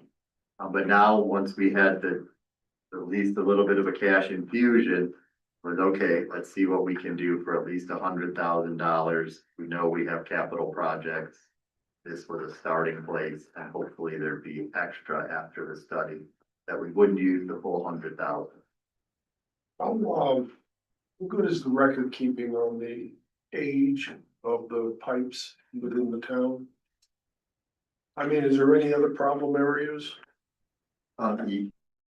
Yes, I would say there are. I don't know when a lot of the pipes were put in. We've come across things we're not always sure what to even expect when we open up something. If you go back potentially to 2000, I think we're okay. I don't even know if we have good records for that far back, but anything prior to that, it wasn't documented someplace. Yeah, I'm just That's curious. the 1800 fire hydrant. Yeah, Well, right, and right, you so know, I think like before we say we wanna spend, I know it's an example, $100,000 on a study of the Apple Valley water line. Shouldn't we have a better idea of what the situation is throughout town? Yeah, exactly, and that's where I think this long range plan, when I say all the assets, so in this case, we should understand, and this is why it takes so long to build this model. We should understand all the piping, what the age is, and so if it lasts 50 years, the model may show, you know, we're gonna replace them next year, some in 30 years, but as this is a start and a great start, but I think ultimately you want, you know, all the widgets of whatever makes up that service in this model. So, and it's gonna get very complex, but at the same time, it gives you you know, rule of thumb of what you need to be doing, or when you're gonna have a train wreck down the road. And that's why I do think the $1 million should be included, or whatever it's gonna cost for Apple Valley should be in here somewhere. And if you keep pushing out year over year, or if you go, no, it's perfect and it's gonna last 50 years, fine. We have it over here, cause it was put in the future considerations column. But, so you don't know, you know, it's not really considered until 2033. Yeah. Just random. Maybe that line out of the $100,000, because I've never understood why that study would take $100,000. It should be just gone water line, inspection, $100,000, not specified to Apple Valley, so Yeah. if that, can- so if that test only ends up costing $50,000, we've got budgeted to study Fifth Avenue and wherever else may be of concern. Like Or rural, if the Colorado focus should be, rural water will come out and do the sounding tests, Oh, and they're probably more like 10 or 15. and will they do that throughout the whole town? Oh, they will. I mean, if we wanted to get eventually a map of, let's say, all of the. Oh, that won't tell us Pipes those and kinds of legends. details. All they do is they use a listening device to hear if they hear any leaks. It's in this, they set it, they go down to the pipe and put it on there and they can hear. And they do that every so many feet to see if that's the same sound and flow. And that's how they, it's called it's a leak inspection. Oh, do they ascertain the material that the pipe is made of? I think we know that most places, don't we, Aaron, nowadays? um, We've had most open. I don't know about that. And I was gonna say that maybe it is the focus of. If you Right now, want, we some- don't- you might spend $100,000 On all just of trying to find out what age and material all the pipes are in town, and if that's. More the focus, I don't know what to expect to have someone come out that seems like both looking through records. And then what we can't find in records, field. you're digging and potholing. Yeah, But like you said, it just happened on Apple Valley, it wasn't, like it was the bay. But if you just Right. did fight, the fight would have been well, okay. Yeah, Is all this in a GIS system, I assume? not great. we only Yeah, started GIS after the flood. the GIS has. Pretty good, I can say the piping now, we just had some of that redone. When we committed to the model, our water model, we just had updated. As part of the PRB setting, came and asked, so we had that portion put, so we now have a better water model that may be accurate, and they were able in the meantime to include. Getting the pipes, the GIS didn't include anything for Apple Valley or anything east of town. Sure. So all it is a line on the map that someone after the flood thought was where it went based on valves in the ground, which is not a good way to do it, because they don't always go where you think. So just to reel us back in here for a second. Yeah. Erin, we're still in your presentation. I wanna have plenty of time for discussion. This went on to the capital one. This is what Right, we're so doing. let's get through the capital. And then we'll have plenty of time for more discussion. I just don't wanna miss anything in the presentation. So Yeah, I what don't else did you have for that you? No, not to have the future.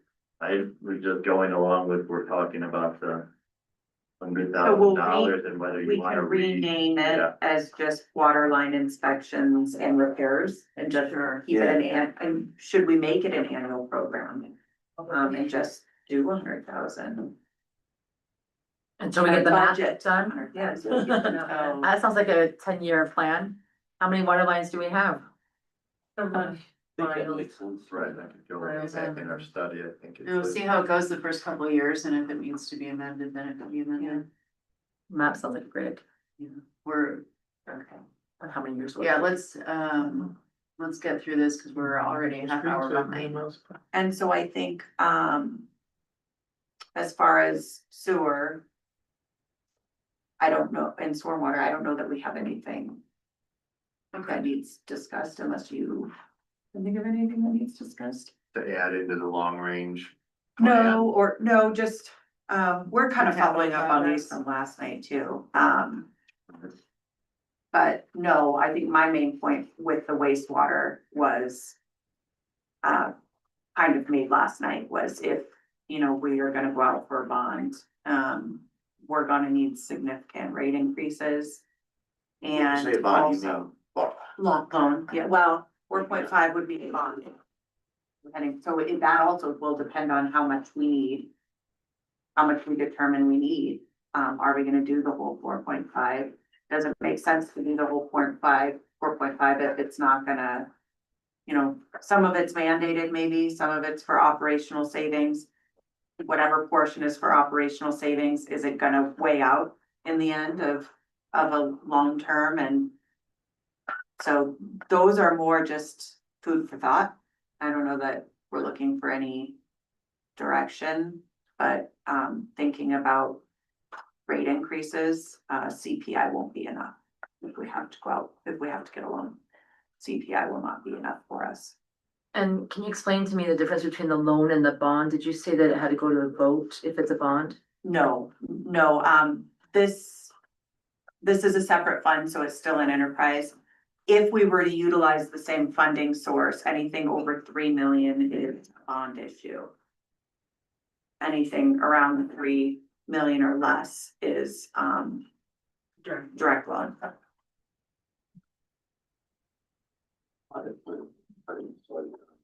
Why that makes a difference, how you characterize it to the state agency.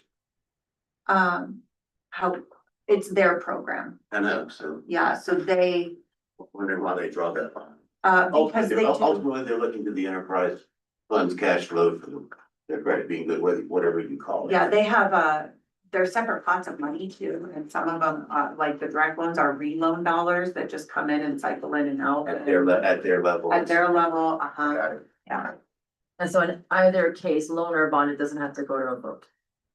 if we maintain enterprise status, correct? And I would imagine in this one we would.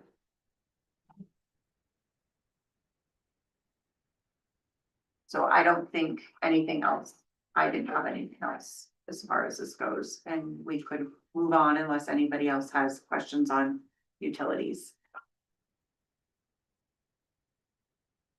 Can you just remind me when we would lose enterprise status? So for if we took in a state loan with Mhm. state funds, because it's a Tabor issue, and that state loan was 10% or more of the total revenues. Or if you take in, sales tax, property tax, anything like that, and it reaches that same threshold. The stormwater fund is so small that anything pretty much is going to bump us up to that 10. So if the stormwater fund, if we are going to use 5.5% sales tax, that will bump us out of enterprise status, but, we can go for the loan, get the loan, and then get bumped out of enterprise status, and it's fine unless we need additional debt. After that loan, we'd have to go to the voters and ask for that.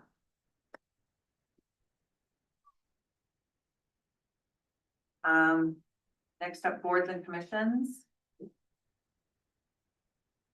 So there is a summary in your packet. Thanks for Erin. Thank you. Trying to pull up the schedule, what else? That's it. Yeah, it's this, and then questions and answers. Right, if we did the presentation, I wanted to be long range for rescue.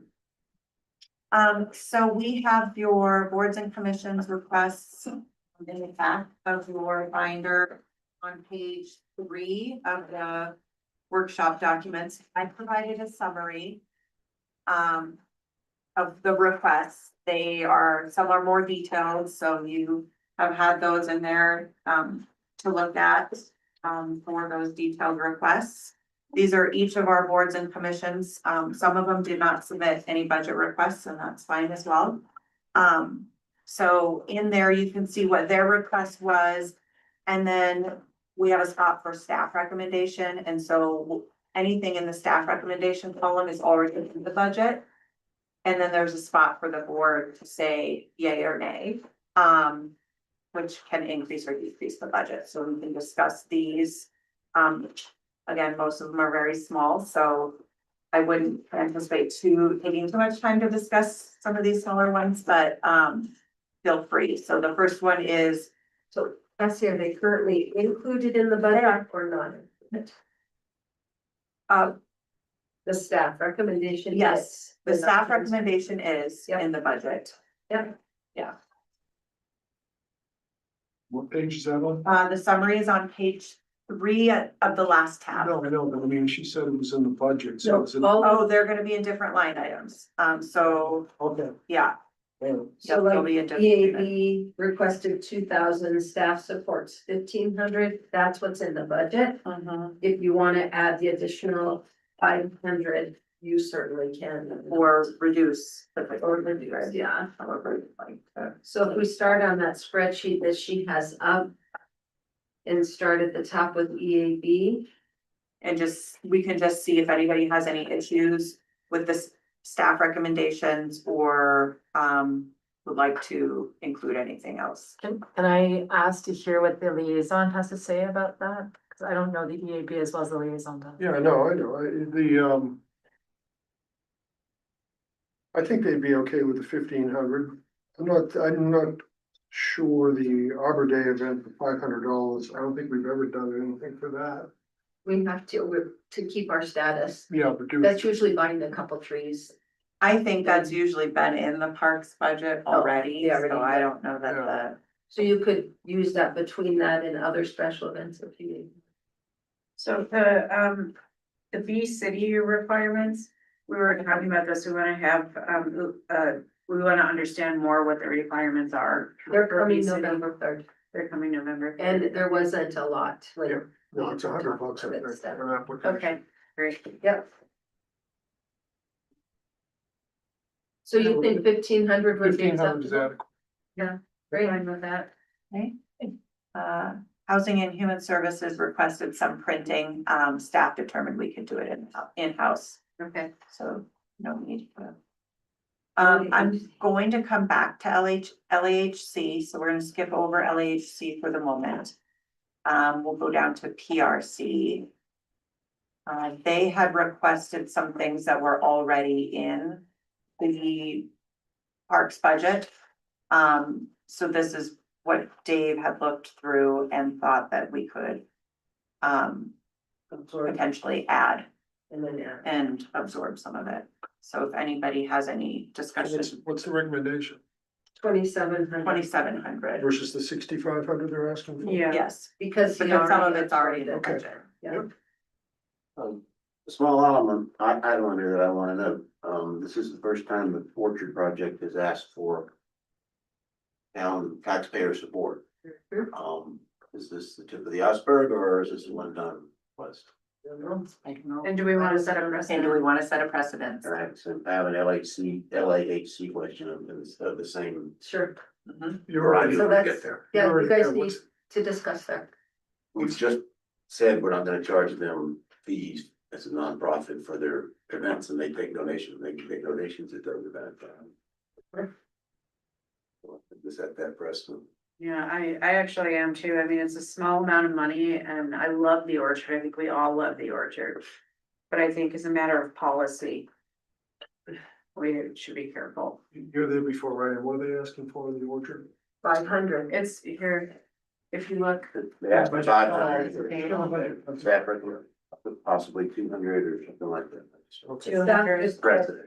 Yeah, I got it. Okay. He just said, yeah, how does the BOT feel about events and community lots? He changed it to a straight, If you want a couple $100 toward anything, like if we just have a little staff time toward it, or. Who knows, we are, Well, staff time doesn't cost I'd anything. rather waive the fees, not charge any fees and let them fundraise. so you okay with the 27 or you want to go to 25? 25. Okay,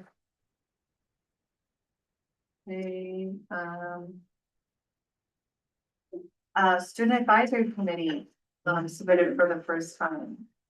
They submitted for snacks. snacks. And we haven't allowed those in the past, Yeah. so, up to the board. I would like to give the students some snacks. I mean, Well, and to, can we do like $150 like? Their commissions keep asking for that, we've always told them we have a policy now. These are students. sure, but these are, thank you, David, these are students. I am have no very money concerned that they have for not snacks. met for a year. And they have very busy schedules and we have to get them all together on the same day at the same time, and I need something to entice them. And what's it? I have to be able to offer them pizza. I can bake cookies. I will not charge you for the cookies. They Or if want they're to bringing be pizza at in. 3:30, so I'm not they are gonna be coming straight from school. They're coming at 3:30. So it's gonna be an after school snack. I mean, give me something, give me I a, think you talked trustee Browning into it. or I'm baking cookies. I mean, and I don't know when. How much you want in there? Right now, there's 0. So can we take the 250 that you took out of parks? That sounds Yeah. good. Thank you. Okay, so. No, split by, Just make sure you 12 spend it in London. Of course, of course. Tanya, that's gonna be about $15 a month, not much. It's enough. $15 a month, that's one pizza. Sorry. They're not gonna meet every, they're not gonna meet every month. It's, yeah, yeah. Oh, that's true, they only meet during the school year too. Yes. You'll have a That's little more. $20. $20. What is the pizza at Macy's? It's worth $20. You're getting pizza. SFC is asking for the sustainability coordinator again, unfortunately, which they will every year, yeah.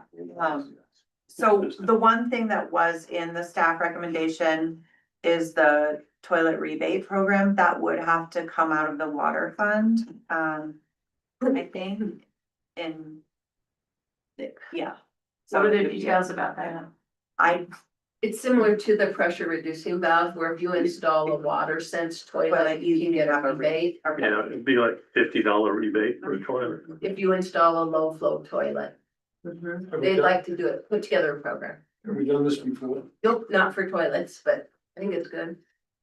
Has SFC, but SFC has done programs like this before, where they've run a rebate program. They, well, Dave Hatchimangia has served and he's done it for the county. Okay. But, we do have this pressure reducing valve rebate that the town has run before. Yeah, I'm okay with that. And we have one for, there was one other one for hot water heaters for a while. So how much did we land at? 2,500? It'll be out the water fund. So that In makes, theory, that reduces our long-term water supply, so. well, and if the state starts implementing some of these water conservation measures is right, then. So I'm gonna go back up to LAHC. We have a request from them. We also have a request from Lions Creative District, so. And that's in the packet. And that's in the packet and it's under the other requests, so that there's a third page to this. They have an $18,000 request. Staff has not made a recommendation on that. And LAHC has a $24,000 request. And then the museums. Yes, the museum is in there, but. Yeah, So this is, so the creative district was just officially created as a creative district. And there's some question as to how the creative district and LEHC are gonna operate as a partnership or not, like where the Venn diagram overlaps with them. And so it's really, for me, it's really difficult to make a decision about these funding requests without knowing that. Because we don't wanna fund something twice unknowingly, right? We wanna make sure that I think we all support the creative district, we support the creative district and they certainly need the funds. In order to get it off the ground. But it's just really hard to know how they're gonna work together. But when we helped get them started, get the formation paid for the consultant and all that kind of stuff. I didn't understand that was gonna become a second annual appropriation for arts. That was not my understanding of where that was going. No, me neither. And as I pointed out earlier, we're already putting $10,000 into the visitor center for Wi-Fi service, fixing the all that kind of stuff. So that's gonna be their. Of course, right, so to that extent, we're already providing some support. So I'm reluctant to. That was my understanding as well. And then recently they said, well, maybe we should all invest together in one of the vacant spots on Main Street. And I was rather confused. After we got the grant. From me. I don't know if you've read their request. It really, Well, it looks like it goes to salary. it was really confusing to me because I thought this would be similar to the library going from a department of the town to their own district, right? So we helped them for a year or so to get on. These guys are now a district. And I mentioned something about the visitor center and they were like, well, we're not sure that's gonna work for us. And I was like, After we stuck our necks out. yeah, and so. Well, I said, well, we were planning on you using it at least next year, cause you said you would run the visitor center. And she said, well, we might be able to still do that, but I think they may have more grandiose ideas now. But I don't know if that was just one person on the district speaking, or if that's their entire board. So, As far as you know, has the district gotten together with the LHC to talk about? no, I asked about that and I said, shouldn't we have a representative on, even if we're non-voting? Shouldn't we have someone going to that so we know what's going on and vice versa?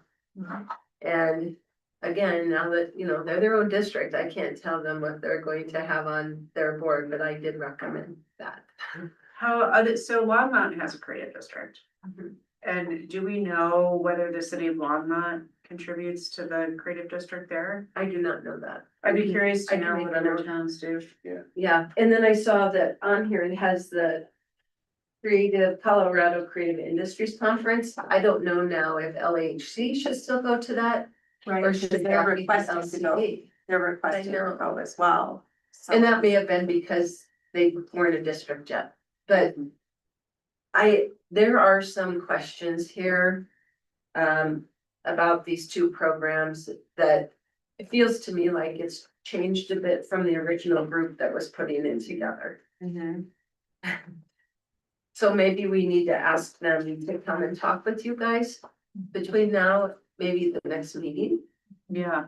And see if they can come in and give you guys an update, because to me it's a little different than what we initially. Well, and I think, not just an update, but what I would request is that we request that they meet, those two Yeah. groups meet and come to us with kind of, a description of how they're going to work together moving forward.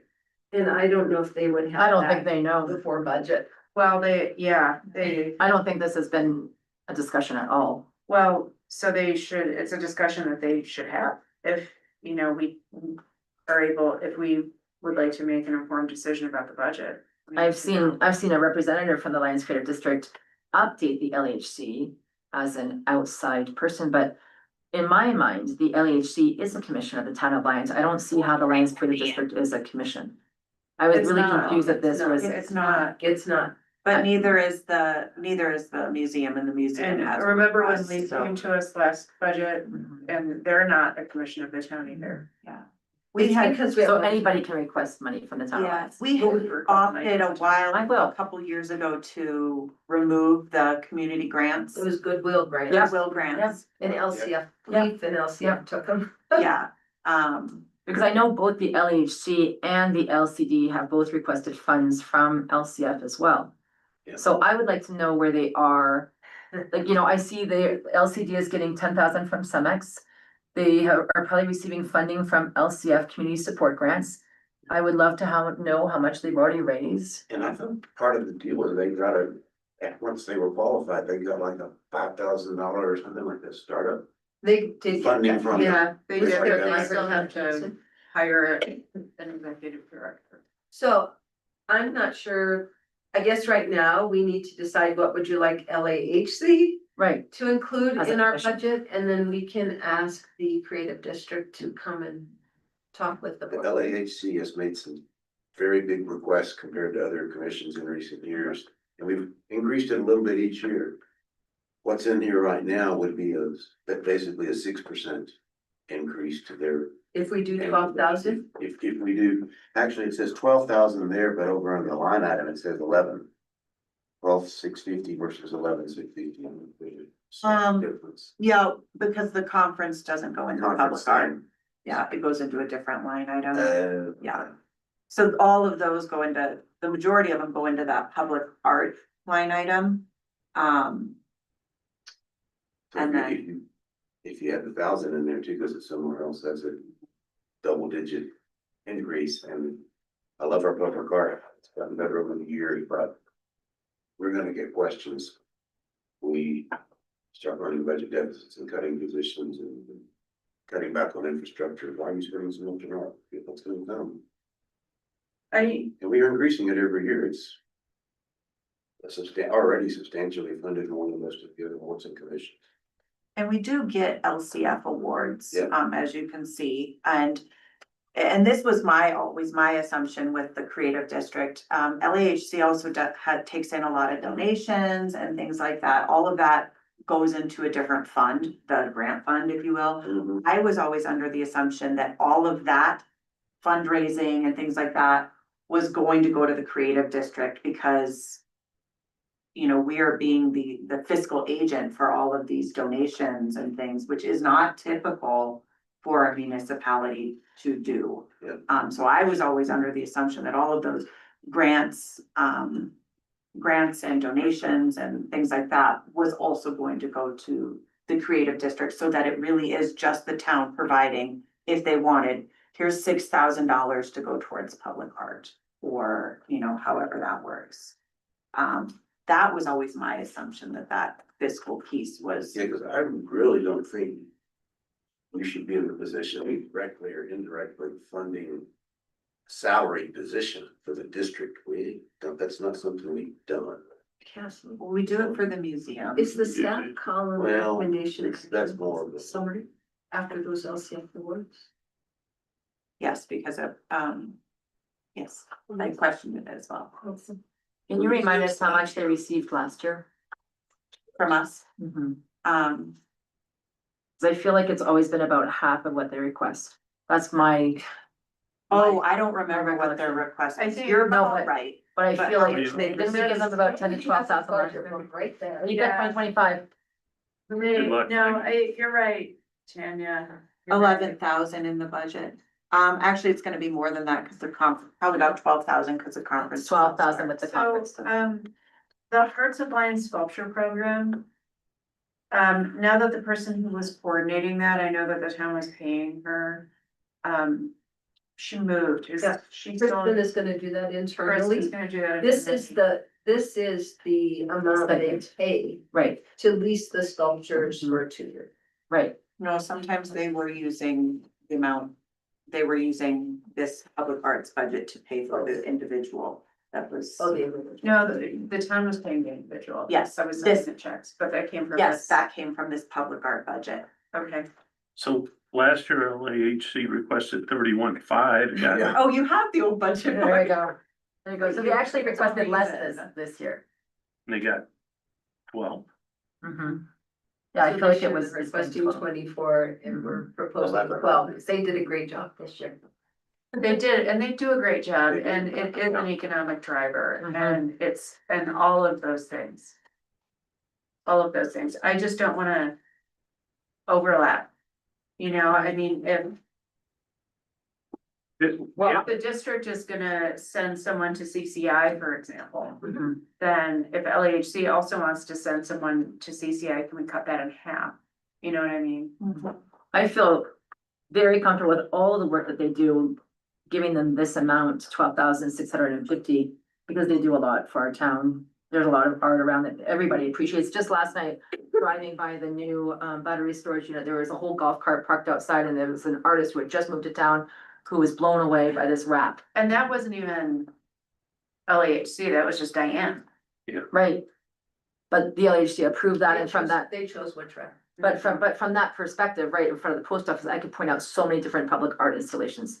And we do have a lot of artists in town. I feel like it does draw a lot of visitors. So I would be happy to support them as a commission, but the LCD, I'm very confused about, and I need to know more, but I don't understand why we would give them any funding. this is noise, but the retreat, 250 or 200, that, if you look in the details, that's for food, so Yeah. we're not We didn't providing snacks out of it. Yeah. I think they requested it and we didn't allow it. Well, let's strike it from this one then. Other than students, get snacks. Yes, next. So they're You're bringing down entitled to 12, tax up to a certain age 19, and after that, you're. 12,450. Suck it up, let me go. What's in here basically for the LAHC, if you add $1,000 to the 11,650, would be a 14.8% increase from what's in this year's budget. That's a hefty increase. Where are you seeing that? Where are you We're seeing that there's in? 12,000 this year. It was 12,000 last year. No, Word to this, oh, because the. The conference. 1,000. was in there. Right. Yeah. No, it's not that, no, it's the same amount as last year. We're at $12,450 and last year was 12,000. I'm fine with that, and I want more information about the creative district. Mhm, How about others? I'm not Mhm. hearing. I agree. In a perfect world, wouldn't LAHC be our ambassadors to the creative district? Yes. Yes. Yes. Mhm. But they're the same people. Not at all, Totally different. not at all. So Mhm. Crystal is not on the LA. No, she was, and now she shows up as a, like a, you know, like an. She but she does run the town hall art shows, like that the LHC pays for. It's. So she's. She's very incredibly involved. Hardworking. and Does the involved. creative district have a board Yes, now? Mhm. Yep. Members and stuff? yes. I think it might be on the letter. Mhm. Yeah. But Crystal's the only one who shows up at the LHC meetings. She's the only one. He's like their liaison back to us. Yeah, I'm okay with what's in the budget, which is 11,650 under Less. health, welfare, and community, and another $1,000 somewhere else. And what do you think about the creative district? I'm not inclined to fund it until we get some more information about it, because that was not my understanding. I was on the board where all that came through. We were very supportive and helped them get started, but that was probably, that was designed, they were gonna basically do their own thing after it was created. Yeah, they're saying here that what they're asking for is to support the official launch of the district. But yeah. And it looks like- to know more. Yeah, Crystal is the president Mhm. of Lawrence. Yeah, I don't know who else is on. I mean, to me, it's a no. But then I'm also somebody who thinks the museum should be a no, so apparently I have no heart. My heart is. I've been saying. that. David, David or Greg, do either of you have an opinion? On, This one, the town, the LAHC.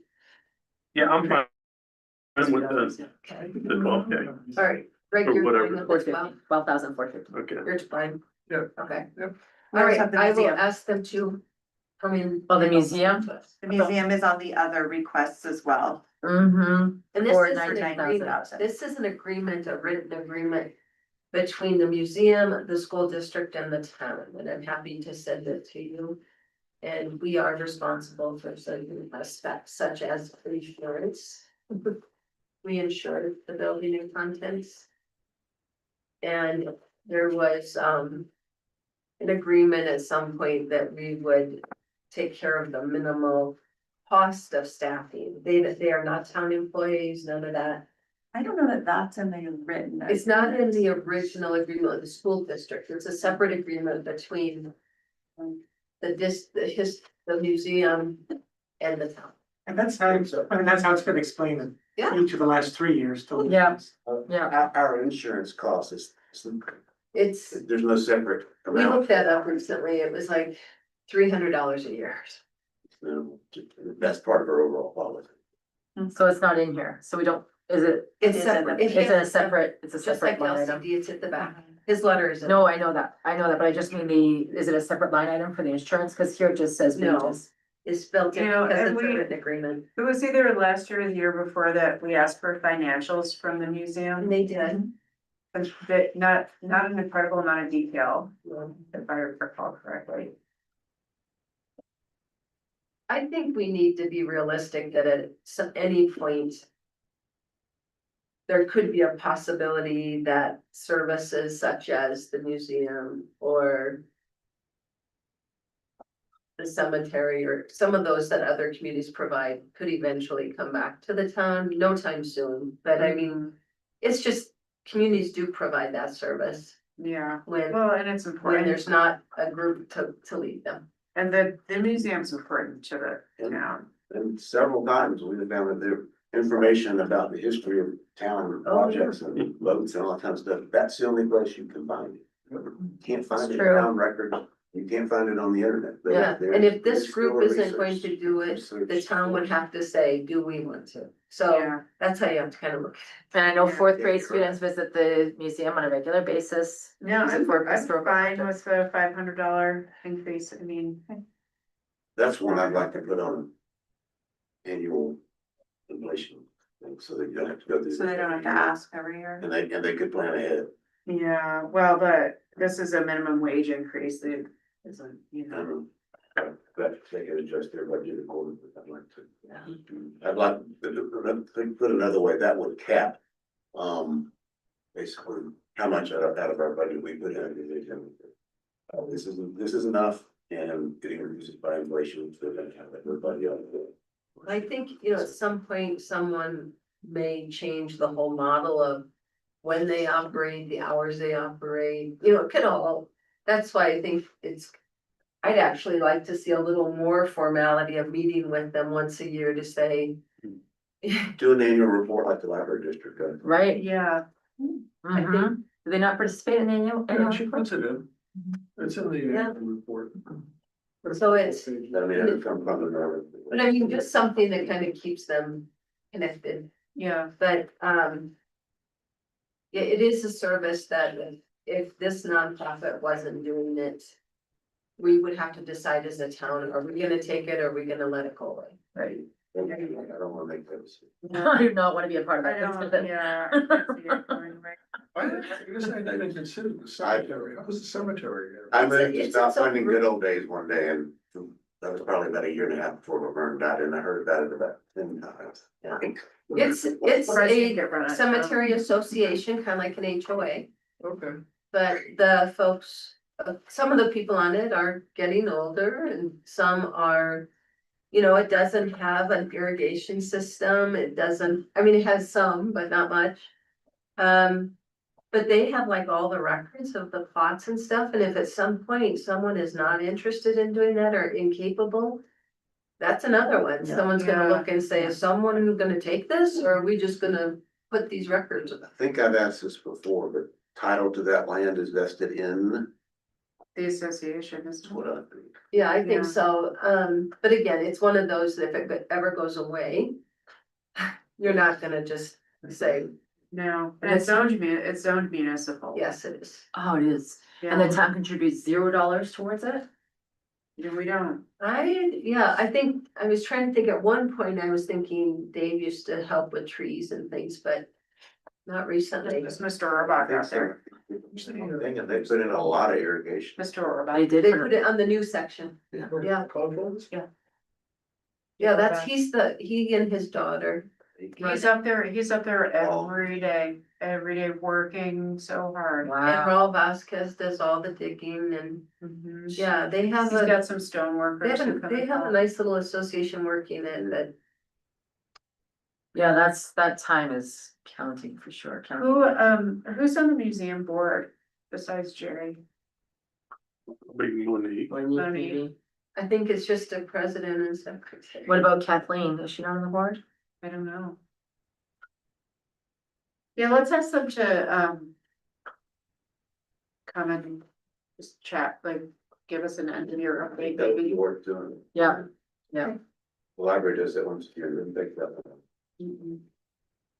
Okay.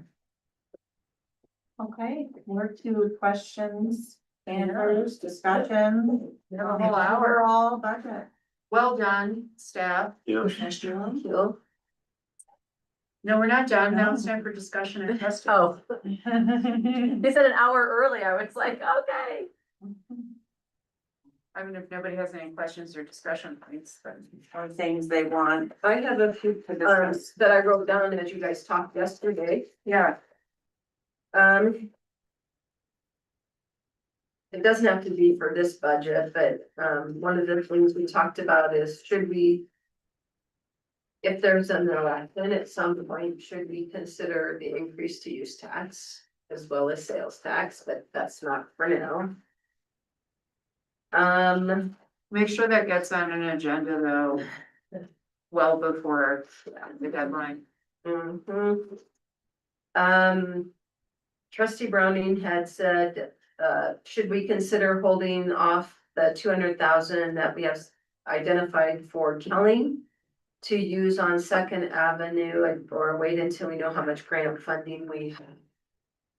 That was a question that was not decided. I think we should wait, and I think trustee Browning's point about Second Avenue and Pelling, I mean, it's And kind of the third, same thing. that's all one area. We Yeah, don't know how much funding we've got. We don't. Hmm. The cost estimate yet. I think we should. So maybe take out the word Kelling, but leave the 200 there for improvements in case. Yeah, because. We're already talking that whatever's. And if we get a left loan. over now, whatever's in that street's capital. Oh, you're talking about, that's a street. Oh, street, this is only, Yes, yeah. if we were $150,000 short of what we need to do the second, third avenue project, it would be there. So So we'll keep the 269,000. we just started going to identify Kelling. as being one of the streets that we're gonna, Yes. it's actually not identified in Oh, the it was just in your budget. memo? That, well, no, it was yeah. All right, so that was one. I had another one, consider letting the FEMA dollars flow back into the fund. That's not one for now, you know, the fund back from depression. Was that to do with the interest? It was having to do with, yeah. The interest is already in there, so. it's- That was one of my questions. yeah. Should we build the hotel projections into the long range plan? Mm. I think We we should already model said it. we're gonna do a separate one. Scenario A, scenario B. Yeah. Yeah, that's a good Okay. plan. How to handle this kind of cost benefit of wastewater improvements versus the cost of paying for those improvements versus the life of the plant. I don't know. Is that a if that's study? Yeah, Is that a I don't know that feasibility that's a study? budget thing. I think that's a. Well, it For goes this in with budget. how much do you invest if zero payback. How much is getting rid of this, the odor worth? Depends where you live. Yeah. Ask the people in Mines Valley Village, they'll tell you that's just as important as, you know, the blower. The odor control system needs to be done. Well, but it's really not because we have state regulations regarding get it, that but- things. Man, that's the number one thing you hear from citizens. Of course, because their toilets are flushing. No, I mean, that, I know, like, the smells, you know. if the wastewater treatment plant were actually not working, we'd be hearing about that. but I So agree. this may be one that can wait until we are done with this study. But we talked about, you know, spending $600,000 to find out the parts and pieces we need to make That's a design $60 study. million of improvements. That's a design study that includes both the required stuff and the other stuff, some of which we need to do because some of the other stuff, although not required, we have things that need to be done on the wastewater treatment plant that aren't required by CDPHE, but we know that equipment's in danger of failing. It's, Some of them are equipment pieces. We can have that more, maybe further. There was comments about skating rink. Yeah. Just don't even ever plan for it again. I I don't. think the cost of refrigeration and power. Well, there was some talk about a synthetic ice. I would like to know more about the cost of that. Even though it's heartbreaking. Well, can they be part of our long range plans? We're talking about long range too, like a future consideration. It is there now. See, it's there, it's It's part. on future. It's I'd part. I'd like to take it out of there. So the problem with the synthetic surfaces, it can't be, I don't think it can be rolled up and put away for the I have summer. It's gotta- no idea what the it's gonna be there all- technology I do, is. it's called Slice. We did a little research on it last time around, but I don't remember the details, how it works, but it's very common all around, the southern parts of the country. They use it everywhere, so they have rinks in the winter. We probably need bedding, you probably have to Sure. concrete over that area. I would like to know how much, what. But for what's now, for involved. the 26 budget, For the 26 do not budget, tell the no, community we're not doing ice again this year. yeah. I think Okay. it's expected at this point. And I'll just say, I do believe global warming is real and planning ice rinks in the future, you're probably betting against it. Yeah, that's why I think talking about synthetic. Okay, you know. I think we Very- talked about Second Avenue parking yesterday.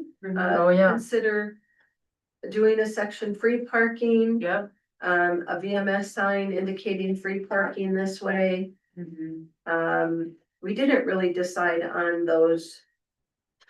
We talked a little bit about what to do with those dry camping areas. Advertise them more this year, try to get out, try one more year or not. I think advertising them a little more this year, and if they don't, if nobody uses them this year, just remove them. I think we ought to ditch them totally. I've seen one camper there. There's only been, yeah, in two. 2 years, Uh-huh. I agree. and I'm by there almost every day. I don't, it was an interesting idea to try it out. I think it's. It was fair. a priority to one board. I remember, I mean, we spent money and time. It was our board. Yes, it Yeah, was. it's a priority. I think if we do keep it, I would highly recommend that we advertise it somewhere on that reservation website. So that people know if our campsites are full in the summertime, they are, that they have that as an option. I just think that it needs to be On advertised. Reserve When America. people reserve America. Yeah. There's also some apps that campers use to find like Hip Camp and others. I don't Oh, know Hip Camp, if yeah. ours shows up on that. These are the apps where, you know, free camping or cheap camping or there's 3 or 4 I've heard. So today, I was driving over there today and there was, I don't know, there was a big event going on in Bone. And, there was, in the middle of the road, there was a sandwich board Yeah, that's, about park. Did you see that too? It was like buses go this way, cars go this way. that was for the track. It's for the, Oh, for the cross country. But I just, I didn't know that it was okay to put a sign in the middle of the road like that. But if it is, it's actually helpful if we decide we wanna make Second Yeah. Avenue free parking Yeah. this way. Yeah. Paid parking this way. Yeah. So people know. Yeah, Wasn't the impetus for this, the issue of the parking down in the confluence? What were we gonna well, that try was to part of direct making them to one the row side? of it free. Hmm. Yeah, I think that whole east side, I would be happy to make that free. As long as we keep the convenience side, the west side paying. Cause I think out of the $4,000 we got in revenue this year, I think 90% of it came from Oh, I'm sure. the convenience side, I the agree. west side. okay, I got a couple ideas to try there. The next one was interest in maybe pursuing GoPro for a pickleball court. Or new Yeah. storage facility. Is 26th maybe the time to start looking at it, not doing it, but What new GoPro. storage facility for what? at Bone Park to replace this one next door Oh, got it. as part of a GoCo grant. Yeah. To keep mowers and park stuff. Yeah. That would make sense. This one is falling apart around us, if you look at the windows, or something. It's not unsafe, is it? Oh, no, it's okay still from that. Do we have a long range plan for this building? Possibly, Could that be depending part of our on this long-range building. Some nonprofit may want it. Some Yeah. nonprofit they want. Sorry. We actually had Too soon, David. the phase 2 environmental of town hall, they would like to present to you next month. Mhm. And they have some ideas of how you could, not near term, but how you might be able to reuse, purpose Adaptive reuse. this site, these 2 sites.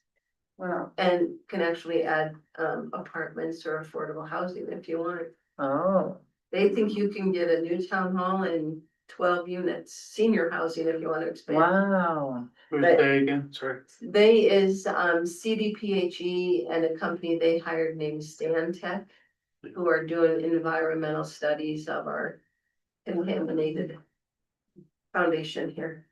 Is that just a pipe dream or is that something like totally No, feasible? this is valuable property. I know. It Is is. it not depending on what this report shows? If it's serious contamination, there's a requirement that CDPHE would help us remediate. Because you have government, public offices with bad, bad soils and things, so they may Everybody knows help. about the last new town hall land swap. Joint venture. whatever Did not you wanna work call well it. here. Everybody knows about that, right? What year was it? It's probably 2000 and, I don't know, 7, 8, The voters shot it down big time. but that was Uh, high-end housing on this side. So anyway, they are gonna come back to you soon, so.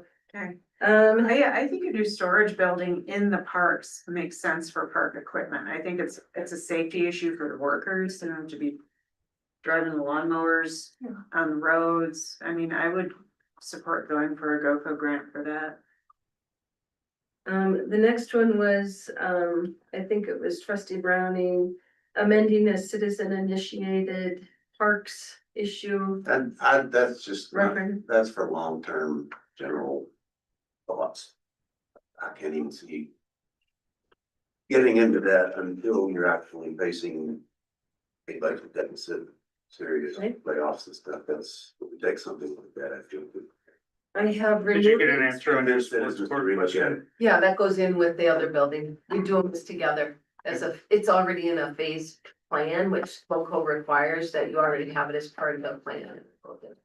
Phase 2 or phase, This would be phase Phase 2 3, of maybe? Park or 3. phase 2 or 3? Remove $1,500 for chamber dues. Cass is gonna correct where we have a part-time employee being quoted to full-time. RTD, we're gonna do a little more follow-up and bring you some information about that so you can make some decisions. Reduce under economic development, the $19,000 outside services to 15.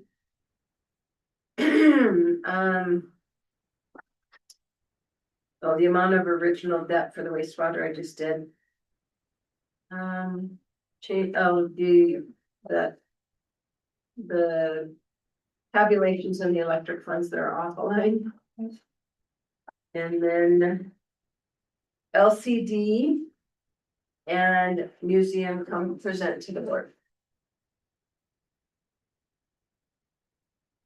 And we're gonna update the electric revenue. Yeah, that's that. Line item, yeah. Are we serious about this RTD question? I would like to know the numbers behind what we're getting out of it.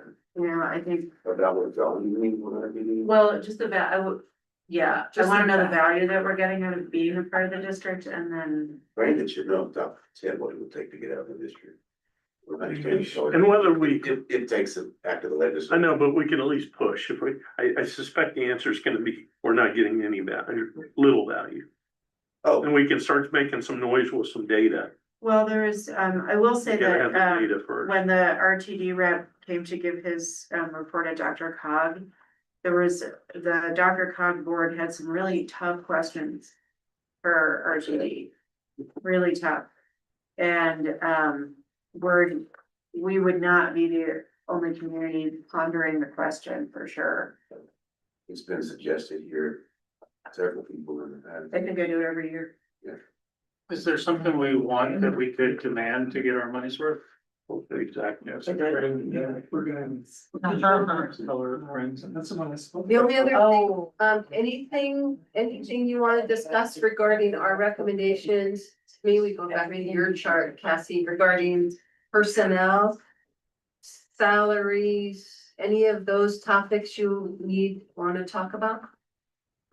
I was curious, are we with the marijuana tax? I think I saw, or, Or you know, down? allocate 30K to LCF again. Is that- Yeah, It'll be 25% of whatever this year's total It's is. not a set So number. it's not a set number, so Okay. whatever 25% Okay. is included in the budget. So when we give that money over to LCF, we don't ask for any reporting, or it's not restricted funds, or It doesn't even go to LCF, it goes to the Boulder Foundation. fair enough. They then But granted.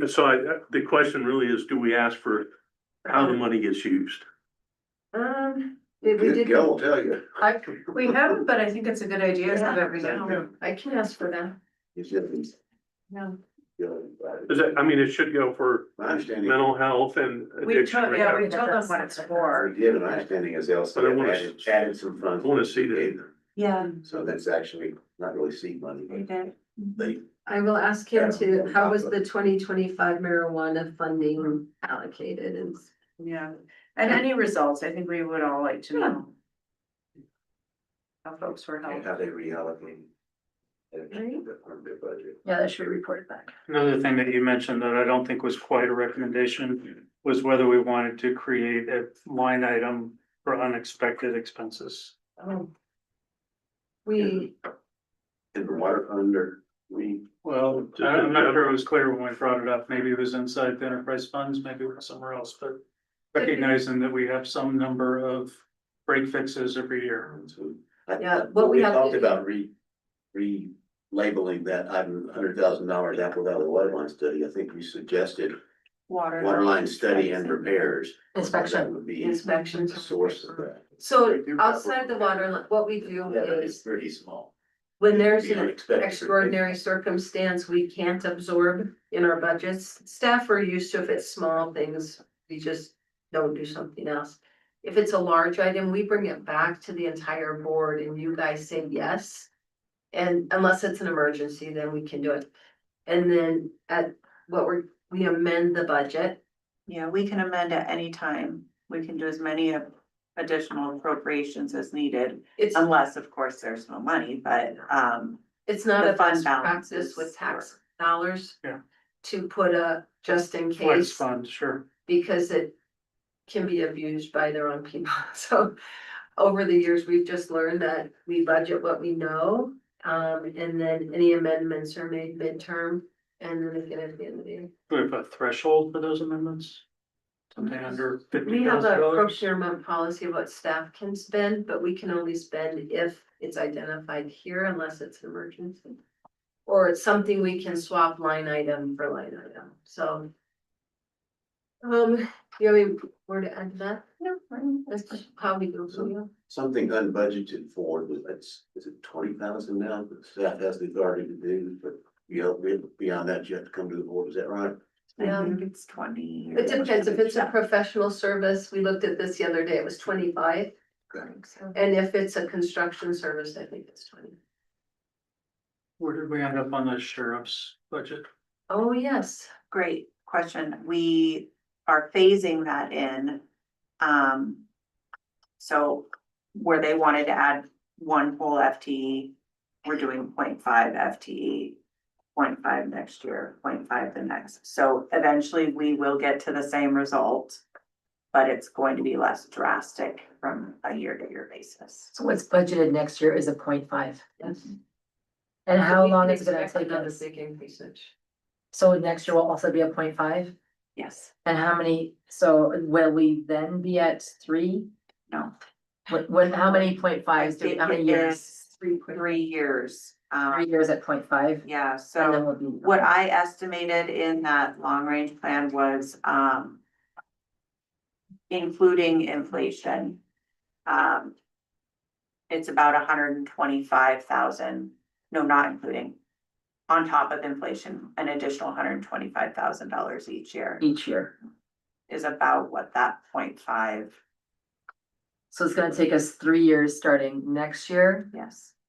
So Unless- after 2028, we should have what they recommend, Which is 3, How much would? Four.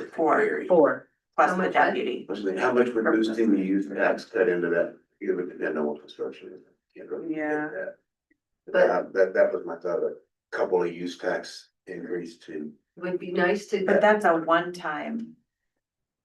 Like use tax is a one-time, like those are one-time payments, Yeah. that we really, it'd be like our lodging tax or our sales tax or from one. Or those.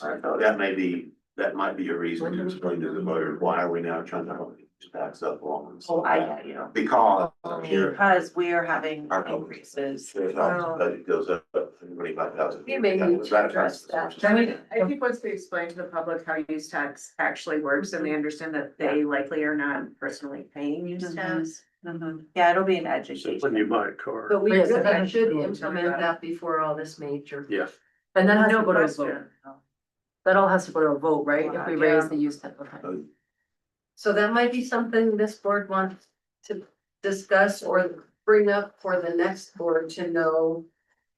Is on the radar because. Or do we wanna put it on the April ballot? Yeah, well, I think that's gonna be the April question to ballot. talk about is, do we put it on the April ballot? Uh-huh. We do have 2 large projects. Uh-huh. Yeah, Uh-huh. and 1.5%, wow. And then, you know, I think There's one. obviously we'd wanna talk to the developers about this, cause we wouldn't want that to be a surprise to them, Sure, we would.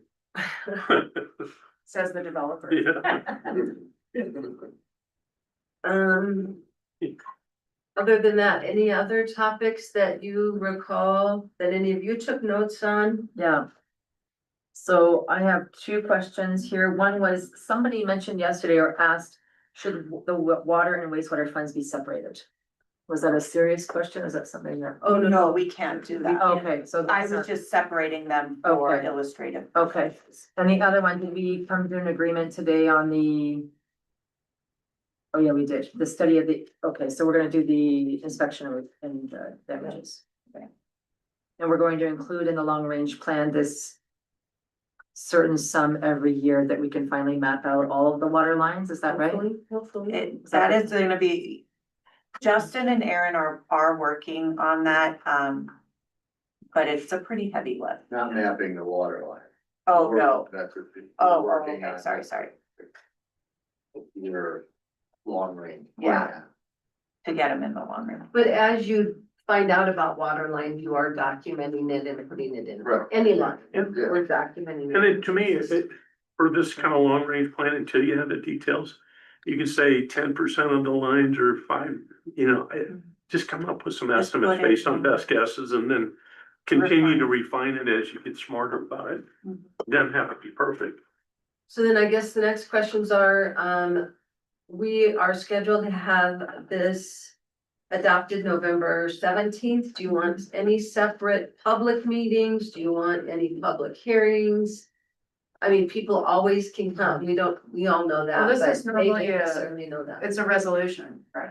It is a resolution, And it goes on oh no, it does not go on consent. Let's make it a resolution, public hearing, just. Yeah, I it have is it one, as it, that. but it has to be one. Yeah, there. But do you So it want is- us to advertise one like 2 weeks before so that people feel heard? If you do it the night you adopt it. Yeah, let's include it in the e-blasts and the whatnot, so that. Just folks know. remind people there's audience business Do you, to give input, or do you want us to say there's a public hearing? There is a statutorily Well, required. we No, already will have, on the 17th, but Oh. on the 3rd. oh, you want an extra public hearing? That's what I'm asking them. No, I don't think we need an extra public hearing. Just the night you adopt it, Yeah, okay? There's no That's surprises. Yeah, that's- It's not like there's Normal practice. no, and I can't remember Change any, it. I don't recall people coming to any public You don't. hearing for a budget. The fact that I- we get the community input from the survey that we do is, a pretty good indication. It's rare to get input on. Yeah, I think it might be helpful, either in the utility newsletter or an e-blast or something. Just to talk about, okay, here's what we heard in the community input and here's how we applied it in the budget. is will your, Increase the wildfire part. Yeah, will your spreadsheets be Infrastructure available projects. for any, announcement to the public? Is this? All of this is on the website and there is a public hearing notice, that's, I believe, has already gone out. It's required to Yeah. be published. So then when I revise this, it will also go up on the website. Just want to make sure that that's Mhm. prominent in any advertisement for the budget, that it's all there, that they can just fuck on it and look at it. Been there, yeah, yeah. okay. Any The person showing up at the budget hearing, well, I'll never forget, when we drop good old days. Oh, Showing up. right. Guaranteed. That was my first year. $6,000 items. No, she You did not guys, like you guys that. have never had the pleasure of sitting on a town meeting where every charge has to be passed by the populace. You've talked about that before, Greg, and you're absolutely right. It is wonderful. Everybody's moving out and doing, everybody. I would not run for town board. Couple of things. On boards and commissions, are you guys going to go back? Do you want us to send a formal note to them? How would you like that? I think staff should send. Yeah. one. Yeah, Staff, like Yeah. the staff liaison? Yeah. Or Cassie? or Yeah, whatever? some of Okay. my stuff. Couple of things I mentioned yesterday were follow up. Like work on doing the first draft, I do think it would help if we had a, wedding vendors, I don't call it, event vendors, I don't know about the food trucks, maybe. A policy, not a code ordinance that staff could use in trying to obtain voluntary compliance initially from the event centers around town. Board has made this a priority, I'm trying to implement this. We'd like you to voluntarily share with us your list of vendors, so that we can check that they have business licenses. I think having, just like we do with delinquent sales taxes, I think having a written board policy the staff can show, people they need to show it to, emphasizes the importance of it versus staff just emailing if you're gonna put on or something. And I can't put a dollar figure on what that would be produce over time, but I think over time you would increase the compliance level you get. And there is a lot of money in there. Well, I'm curious to know why you think there's non-compliance now. Well, one thing is, one of the event hosts, a good friend, Craig Ferguson, says, he's the one that said there's a lot of non-compliance. And I just. My daughter. And in my experience, In town. Her catering business went belly up during COVID. She said, oh, it's routine, you don't. Okay. because it does take a little bit. Because nobody is forcing this. Right. I was talking to Chris, and one of the events they just had was 10K or 100K.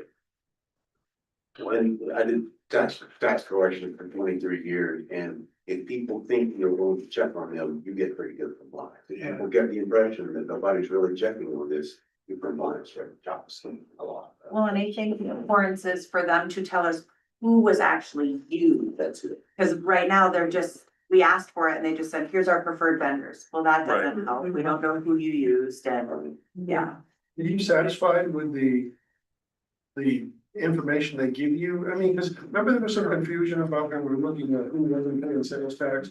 It was Joe's Hot Dogs, but he's doing business as International Hot Dogs LLC. Yeah, no, that's why I can't tell, because for food trucks, many of them are not named Right, what the truck says in their account. So I can't tell so. unless the business license. You can do that with the without enough sales money, tax then ID. you can do that at the same time.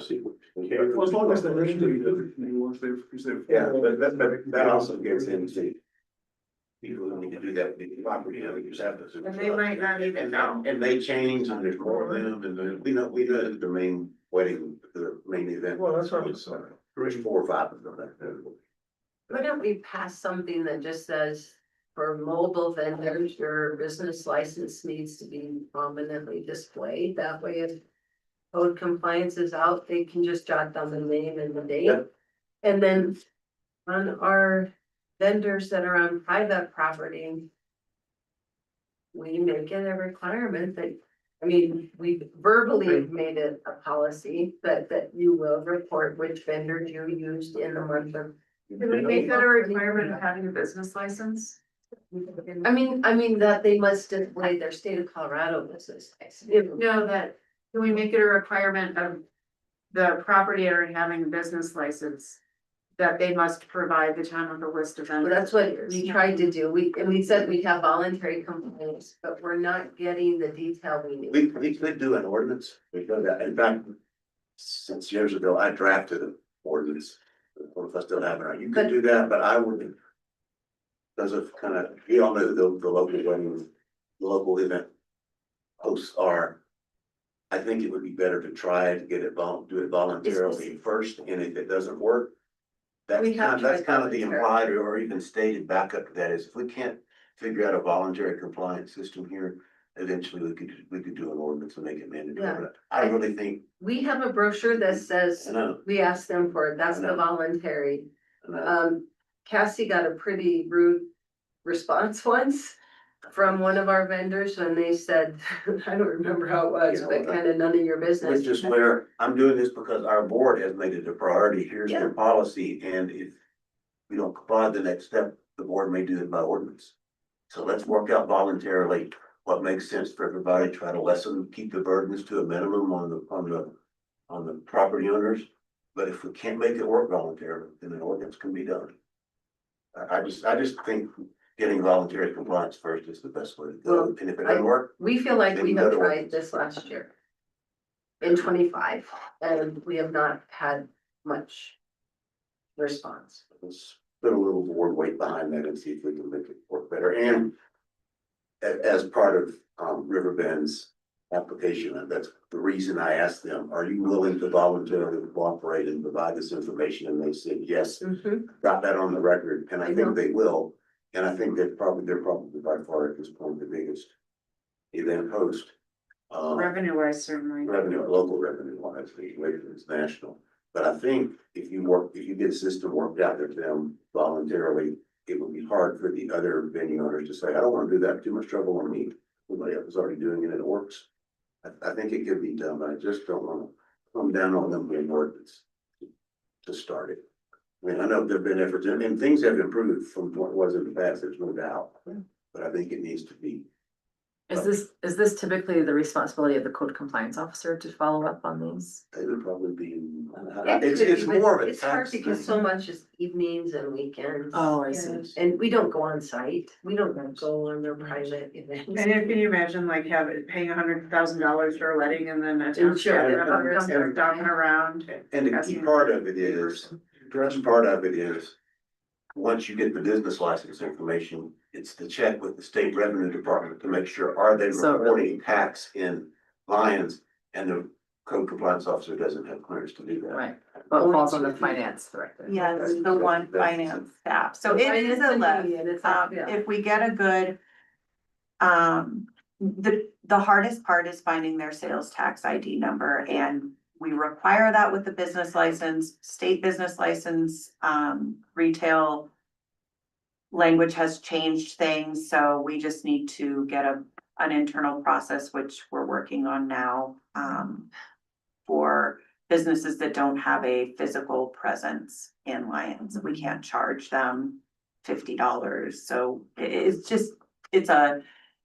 is something we're working on, and so hopefully that will help. You actually had you had one of the vendors say, that's your job to do, not mine. And it's like, all we know is it's Joe's hot dog, but that's not. But that's not what they're listed as, so I can't tell in the 5,000 line Excel spreadsheet that I get every month what business. What's that who is. Joe's hot dogs. Victoria's right. You Joe's could Code do a simple LLC. ordinance that says if you're a mobile food vendor not located in Lyons, you have to have a Lyons permit, and if you don't, you can't sell stuff here. And then see what happens, but you have to enforce that, you'd have to have I somebody. remember Steven saying, just say, Go around it has and to be look. prominently display your state ID number, and that's all we need is I that. think that's already in I thought the business license says all that. Go, But they're not gonna be business licenses anymore. the mobile. They still need a still- business license. You get business licenses for mobile, the vendors are very different. Uh-huh. So separate the vendors and the mobiles, mobiles Yeah. is pretty well code compliant. Well, Vendors. It's vendors. but like Mayor Pro Tem Williams said, the degree of compliance you'll get with that is whether somebody's gonna be checking or not. And Right, it would probably be Right. worth paying some overtime hours. Yeah. Some checks and, you know. yeah. And something else I brought up yesterday too. And so anyway, I'll take a stab at drafting a policy on that. We discuss it. But I think we're 2 years away from this. I think I asked about the Lyons Communications lease on Tank Hill. I think it was done in 2018, and I think it's a 2-year lease. You found that. We found it, it's We found it. 2030 is when it It expires. runs through 2030. 2030, September 9th. We can have it if you want a copy of it. It's 4 years on. So I just threw that out there because that is potentially one of the most valuable properties left in my town.